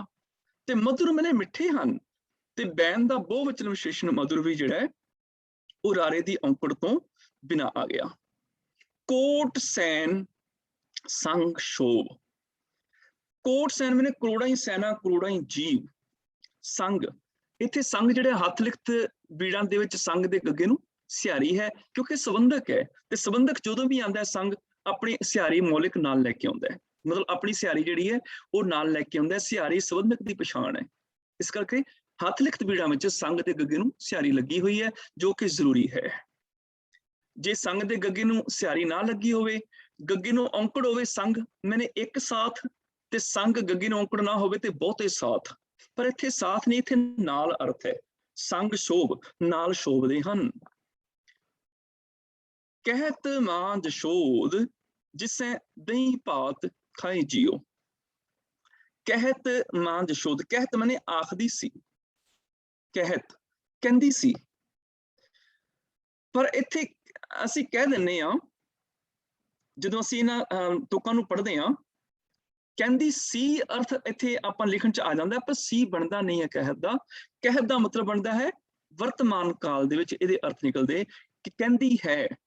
ਕਹਿਤ ਮਾਂ ਜਸ਼ੋਦ ਜਿਸੈ, ਭਾਵ ਜਿਹਨੂੰ ਮਾਂ ਜਸ਼ੋਦ ਕਹਿੰਦੀ ਹੈ, ਹੇ ਲਾਲ ਦਹੀਂ ਚੌਲ ਖਾ, ਜਿਸੈ ਮੈਨੇ ਜਿਸ ਨੂੰ ਦਹੀਂ ਭਾਤ ਖਾਏ ਜਿਓ। इत्थे दही ते भात, भात तत्ते नूं औंकड़ आ गई, भात मैंने चौल, दही भात खाए जियो। हुण जिहड़ा इह शब्द असीं पढ़दे हैगे आ अक्सर कि मां जशोद जिहड़ी है वो कह रही है दही भात खाए जियो, इहदा मतलब कृष्ण जी दी गल चल रही है इत्थे। पर जदों असीं इहदे अर्थ करदे हां, अर्थ इदां बनणगे, हे गुरु रामदास पातशाह जी, कवल नैन तुहाडीआं अखां कमल दे फुल वर्गियां ने, तुहाडे नैन सोहणे कमल दे फुल वर्गे ने। मधुर बैन, तुहाडे बचन मिठे हन, बड़े मिठे बचन ने। कवल नैन मधुर बैन कोट सैन संग शोभ, करोड़ां सैन भाव करोड़ां जीव तुहाडे नाल शोभदे ने, तुहाडी संगत विच आके शोभदे ने। कहत मां जशोद जिसे दही भात खाए जियो, ਤੈਨੂੰ ਜਸ਼ੋਦਾ ਜਿਹੜੀ ਹੈ ਵਰਗੀ ਮਾਂ ਉਹ ਕਹਿੰਦੀ ਹੈ ਕਿ ਦਹੀਂ ਭਾਤ ਚੌਲ ਖਾ ਲੈ, ਜਿਵੇਂ ਜਸ਼ੋਦਾ ਕ੍ਰਿਸ਼ਨ ਨੂੰ ਕਹਿੰਦੀ ਹੈ ਕਿ ਦਹੀਂ ਭਾਤ ਖਾ, ਚੌਲ ਖਾ। हे ਸਤਿਗੁਰੂ ਪਾਤਸ਼ਾਹ ਜੀਓ, ਇਸ ਤਰ੍ਹਾਂ ਲੱਗਦਾ ਹੈ ਕਿ ਤੁਸੀਂ ਮੇਰੇ ਲਈ ਉਹੀ ਕ੍ਰਿਸ਼ਨ ਹੋ ਜਿਹਨੂੰ ਸੰਗਤ ਜਿਹੜੀ ਹੈ ਚਰਨਾਂ ਵਿੱਚ ਸ਼ੋਭਦੀ ਹੋਈ ਸੰਗਤ ਜਿਹਨੂੰ ਕਹਿੰਦੀ ਹੈ ਸਤਿਗੁਰੂ ਪਾਤਸ਼ਾਹ ਜੀਓ ਤੁਸੀਂ ਇਹਨਾਂ ਪਦਾਰਥਾਂ ਨੂੰ ਮਾਣੋ, ਤੁਹਾਡੇ ਕਦਮਾਂ ਵਿੱਚ ਪਦਾਰਥ ਆਏ ਹਨ। ਜਾਂ ਕਹਿਤ ਮਾਂ ਜਸ਼ੋਦ ਜਿਸੇ ਦਹੀਂ ਭਾਤ ਖਾਏ ਜੀਓ, ਜਿਹਨੂੰ ਮਾਂ ਜਸ਼ੋਦਾ ਕਹਿੰਦੀ ਹੈ ਕਿ हे ਕ੍ਰਿਸ਼ਨ ਤੂੰ ਆ ਦਹੀਂ ਭਾਤ ਖਾ, ਮੇਰੇ ਲਈ हे ਗੁਰੂ ਰਾਮਦਾਸ ਪਾਤਸ਼ਾਹ ਤੁਸੀਂ ਹੀ ਉਹ ਸਤਿਗੁਰੂ ਹੋ, ਭਾਵ ਮੇਰੇ ਲਈ ਤੁਸੀਂ ਹੀ ਉਹ ਕ੍ਰਿਸ਼ਨ ਹੋ ਜਿਹਨੂੰ ਕਦੀ ਮਾਂ ਜਸ਼ੋਦਾ ਕਹਿੰਦੀ ਸੀ ਕਿ ਤੂੰ ਦਹੀਂ ਭਾਤ ਖਾ, ਭਾਵ ਦਹੀਂ ਚੌਲ ਖਾ, ਮੇਰੇ ਲਈ ਤੁਸੀਂ ਸਾਰਾ ਕੁਛ ਹੋ। ਇੱਥੇ ਭੱਟ ਸਾਹਿਬਾਨ ਜਿਹੜੇ ਨੇ ਆਪਣੀ ਜੋ ਉਹਨਾਂ ਦੀ ਰੋਜ਼ਾਨਾ ਜ਼ਿੰਦਗੀ ਸੀ ਉਹਨਾਂ ਦੇ ਮੁਤਾਬਕ ਉਹ ਉਦਾਹਰਨਾਂ ਦੇ ਰਹੇ ਨੇ। ਸੁਭਾਵਕ ਜਿਸ ਤਰ੍ਹਾਂ ਦਾ ਇਨਸਾਨ ਦਾ ਕੰਮ ਹੋਵੇ ਉਦਾਂ ਦੀ ਉਹਦੀ ਬੋਲੀ ਹੁੰਦੀ ਹੈ, ਉਦਾਂ ਦੀ ਉਹਦੀ ਲਿਖਤ ਬਣ ਜਾਂਦੀ ਹੈ, ਉਦਾਂ ਦੀਆਂ ਉਹਦੀਆਂ ਉਦਾਹਰਨਾਂ ਬਣ ਜਾਂਦੀਆਂ ਨੇ। ਕੋਈ ਖੇਤੀ ਕਰਦਾ ਹੈ, ਜਦੋਂ ਐਗਜ਼ਾਮਪਲ ਦੇਗਾ ਉਹ ਖੇਤੀ ਦੀ ਦੇਗਾ, ਕਣਕ ਦੀ ਦੇਗਾ, ਝੋਨੇ ਦੀ ਦੇਗਾ ਉਦਾਹਰਨ, ਜਾਂ ਕਪਾਹ ਦੀ, ਮੱਕੀ ਬਾਜਰੇ ਦੀ, ਹਲ ਦੀ, ਪੰਜਾਲੀ ਦੀ ਉਦਾਹਰਨ ਦੇਗਾ। ਜੇ ਕੋਈ ਵਪਾਰ ਕਰਦਾ ਹੈ ਤੇ ਉਹ ਗੱਲ ਕਰੇਗਾ ਘਾਟੇ ਦਾ, ਵਾਧੇ ਦੀ ਗੱਲ ਕਰੇਗਾ, ਸੌਦੇ ਸਮਾਨ ਦੀ ਗੱਲ ਕਰੇਗਾ। ਦੁਕਾਨਦਾਰੀ ਕਰਦਾ ਹੈ ਤੇ ਉਹ ਲੌਂਗ ਦੀ, ਸੁਪਾਰੀ ਦੀ, ਤੇ ਉਹ ਚਾਹ ਦੀ, ਮਿੱਠੇ ਦੀ, ਨਮਕ ਦੀ, ਇਹਨਾਂ ਦੀਆਂ ਉਦਾਹਰਨਾਂ ਦੇਗਾ। ਇਸੇ ਤਰ੍ਹਾਂ ਇਹ ਜਿਹੜੇ ਭੱਟ ਹੈਗੇ ਨੇ ਇਹ ਸੁਭਾਵਕ ਜਿਹੜੇ ਸਿਧਾਂਤ ਵਿੱਚ ਜੰਮੇ ਪਲੇ ਨੇ ਉਹਨਾਂ ਸਿਧਾਂਤਾਂ ਦੇ ਵਿੱਚ ਸਨਾਤਨ ਮਤ ਦੀਆਂ ਰੀਤਾਂ ਨੇ, ਸਨਾਤਨ ਮਤ ਦੇ ਹੀ ਉਹਨਾਂ ਦੇ ਕਰੈਕਟਰ ਹੈਗੇ ਨੇ, ਸਨਾਤਨ ਮਤ ਦਾ ਹੀ ਸਾਰਾ ਕੁਝ ਹੈ। ਸੁਭਾਵਕ ਉਹਨਾਂ ਨੇ ਪੁਰਾਣੇ ਸ਼ਾਸਤਰਾਂ ਦਾ ਅਧਿਐਨ ਕੀਤਾ ਹੋਇਆ, ਪੁਰਾਣੇ ਸ਼ਾਸਤਰਾਂ ਨੂੰ ਪੜ੍ਹਿਆ ਹੋਇਆ ਹੈ, ਆਪਣੇ ਦੇਵੀ ਦੇਵਤਿਆਂ ਦੇ ਇਤਿਹਾਸ ਨੂੰ ਪੜ੍ਹਿਆ ਹੈ, ਉਹਨਾਂ ਦੇ ਆਪਣੇ ਦੇਵੀ ਦੇਵਤਿਆਂ ਤੋਂ ਇਲਾਵਾ ਜੋ ਵੀ ਸਵਰਗ, ਨਰਕ, ਧਰਮਰਾਜ, ਚਿਤਰਗੁਪਤ ਇਹੋ ਜਿਹੀਆਂ ਚੀਜ਼ਾਂ ਉਹਨਾਂ ਨੇ ਪੜ੍ਹੀਆਂ ਨੇ। ਸੁਭਾਵਕ ਬੋਲੀ 'ਚ ਸਾਰੇ ਸ਼ਬਦ ਉਹੀ ਨੇ, ਪਰ ਜਦੋਂ ਗੁਰੂ ਨਾਨਕ ਪਾਤਸ਼ਾਹ ਦੇ ਦਰ ਤੇ ਆਏ, ਗੁਰੂ ਨਾਨਕ ਦੇ ਦਰ ਤੇ ਆ ਕੇ ਸਤਿਗੁਰਾਂ ਦੀ ਸਿਫਤ ਗਾਣ ਲੱਗੇ, ਸ਼ਬਦਾਵਲੀ ਉਹ ਵਰਤੀ ਪਰ ਹੁਣ ਉਹਨਾਂ ਦੇ ਲਈ ਮਹਾਨ ਸਤਿਗੁਰੂ ਹੋ ਗਏ। ਇਸ ਕਰਕੇ ਉਹਨਾਂ ਲਈ ਜਿਹੜੇ ਕ੍ਰਿਸ਼ਨ ਮਹਾਨ ਸੀ ਕਿ ਜਿਨ੍ਹਾਂ ਨੂੰ ਮਾਂ ਜਸ਼ੋਦਾ ਕਹਿੰਦੀ ਸੀ ਦਹੀਂ ਭਾਤ ਖਾ ਲੈ, ਅੱਜ ਉਹ ਆਖਦੇ ਨੇ ਸਤਿਗੁਰੂ ਪਾਤਸ਼ਾਹ ਸਾਡੇ ਲਈ ਤੁਸੀਂ ਹੀ ਉਹ ਕ੍ਰਿਸ਼ਨ ਹੋ ਜਿਹਨੂੰ ਕਦੀ ਮਾਂ ਜਸ਼ੋਦਾ ਦਹੀਂ ਭਾਤ ਖਾਣ ਨੂੰ ਦਿੰਦੀ ਹੁੰਦੀ ਸੀ, ਪਰ ਸਾਡੇ ਲਈ ਅੱਜ ਤੁਸੀਂ ਹੀ ਸਾਰਾ ਕੁਝ ਹੋ ਗਏ। ਦੇਖ ਰੂਪ ਅਤ ਅਨੂਪ, ਰੂਪ ਦੇ ਪੱਪੇ ਨੂੰ ਆ ਗਈ ਔਂਕੜ, ਇੱਕ ਵਚਨ ਪੁਲਿੰਗ ਰੂਪ ਬਣ ਗਿਆ। ਰੂਪ ਦੇਖ ਕੇ, ਦੇਖ ਰੂਪ ਅਤ ਅਨੂਪ, ਰੂਪ ਦੇ ਪੱਪੇ ਨੂੰ ਔਂਕੜ, ਦੇਖ ਦੇ ਖੱਖੇ ਨੂੰ ਸਿਆਰੀ ਤੇ ਆਈ ਮੈਨੇ ਦੇਖ ਕੇ, ਦੇਖ ਰੂਪ ਅਤ ਅਨੂਪ, ਅਨੂਪ ਦੇ ਪੱਪੇ ਨੂੰ ਆ ਗਈ ਔਂਕੜ। ਉਪਮਾ ਤੋਂ ਰਹਿਤ, ਜਿਸ ਰੂਪ ਦੀ ਉਪਮਾ ਨਹੀਂ ਹੋ ਸਕਦੀ। ਅਤ, ਅਤ ਮੈਨੇ ਬੜੇ ਸੁੰਦਰ, ਅਨੂਪ ਸੋਹਣਾ। ਮੋਹ ਮਾਹ ਮਗ ਪਈ, ਮੋਹ ਮਹਾ ਮਗ ਪਈ, ਮੋਹ ਵਿੱਚ ਮੈਨੇ ਪ੍ਰੇਮ ਦੇ ਵਿੱਚ, ਮਹਾਨ ਪ੍ਰੇਮ ਦੇ ਵਿੱਚ। ਇੱਥੇ ਮਗ ਸ਼ਬਦ ਅਸੀਂ ਪੜ੍ਹਦੇ ਹਾਂ, ਮੋਹ ਮਹਾ ਮਗ ਪਈ, ਪਰ ਹੱਥ ਲਿਖਤ ਬੀੜਾਂ ਦੇ ਵਿੱਚ ਇਹ ਸ਼ਬਦ ਮਿਲਦਾ ਹੈ ਮਗਨ। ਇਹ ਮਗਨ ਆਉਂਦਾ ਹੈ, ਬਹੁਤ ਥਾਵਾਂ ਦੇ ਉੱਪਰ ਨੰਨਾ ਪੂਰਾ ਵੀ ਆਉਂਦਾ ਹੈ ਤੇ ਬਹੁਤ ਥਾਵਾਂ ਦੇ ਉੱਪਰ ਨੰਨਾ ਪੈਰ ਦੇ ਵਿੱਚ ਵੀ ਆਉਂਦਾ ਹੈਗਾ। ਮੋਹ ਮਹਾ ਮਗ ਪਈ ਭਾਵ ਮਗਨ ਹੋ ਗਈ। ਇੱਥੇ ਮਗਨ ਸ਼ਬਦ ਹੱਥ ਲਿਖਤ ਬੀੜਾਂ ਵਿੱਚ ਸਾਨੂੰ ਮਿਲਦਾ ਹੈਗਾ, ਪਰ ਪ੍ਰਿੰਟਡ ਬੀੜਾਂ ਦੇ ਵਿੱਚ ਇਹ ਸ਼ਬਦ ਮਗ ਛਪਿਆ ਹੋਇਆ ਹੈ, ਇਹਦਾ ਨੰਨਾ ਸਾਨੂੰ ਇੱਥੇ ਮਿਲਦਾ ਨਹੀਂ ਹੈਗਾ। ਜੇ ਮੈਨੂੰ ਮਿਲ ਜਾਏ ਤੇ ਮੈਂ ਤੁਹਾਨੂੰ ਹੁਣੇ ਉਹ ਦਿਖਾ ਵੀ ਦਿੰਦਾ ਵਾਂ। ਮੋਹ ਮਹਾ ਮਗ ਪਈ ਕਿੰਕਨੀ, ਹਾਂਜੀ ਸ਼ਾਇਦ ਆ ਗਿਆ ਇੱਥੇ, ਸ਼ਾਇਦ ਹਾਂਜੀ ਮੈਨੂੰ ਦੇਖਣਾ ਪਏਗਾ। ਹੱਥ ਲਿਖਤ ਬੀੜਾਂ ਦੇ ਵਿੱਚ ਇਹ ਮਗਨ ਸ਼ਬਦ ਆਉਂਦਾ ਵੈ, ਮੈਂ ਆਪ ਜੀ ਨੂੰ ਜੇ ਇੱਥੇ ਮਿਲ ਗਿਆ ਤੇ ਹੁਣੇ ਦਿਖਾ ਵੀ ਦੇਣਾ ਹੈਗਾ। ਕਿੰਕਨੀ ਸ਼ਬਦ ਚਮਤਕਾਰ ਖੇਲ ਤਾਹੀਂ ਜੀਓ।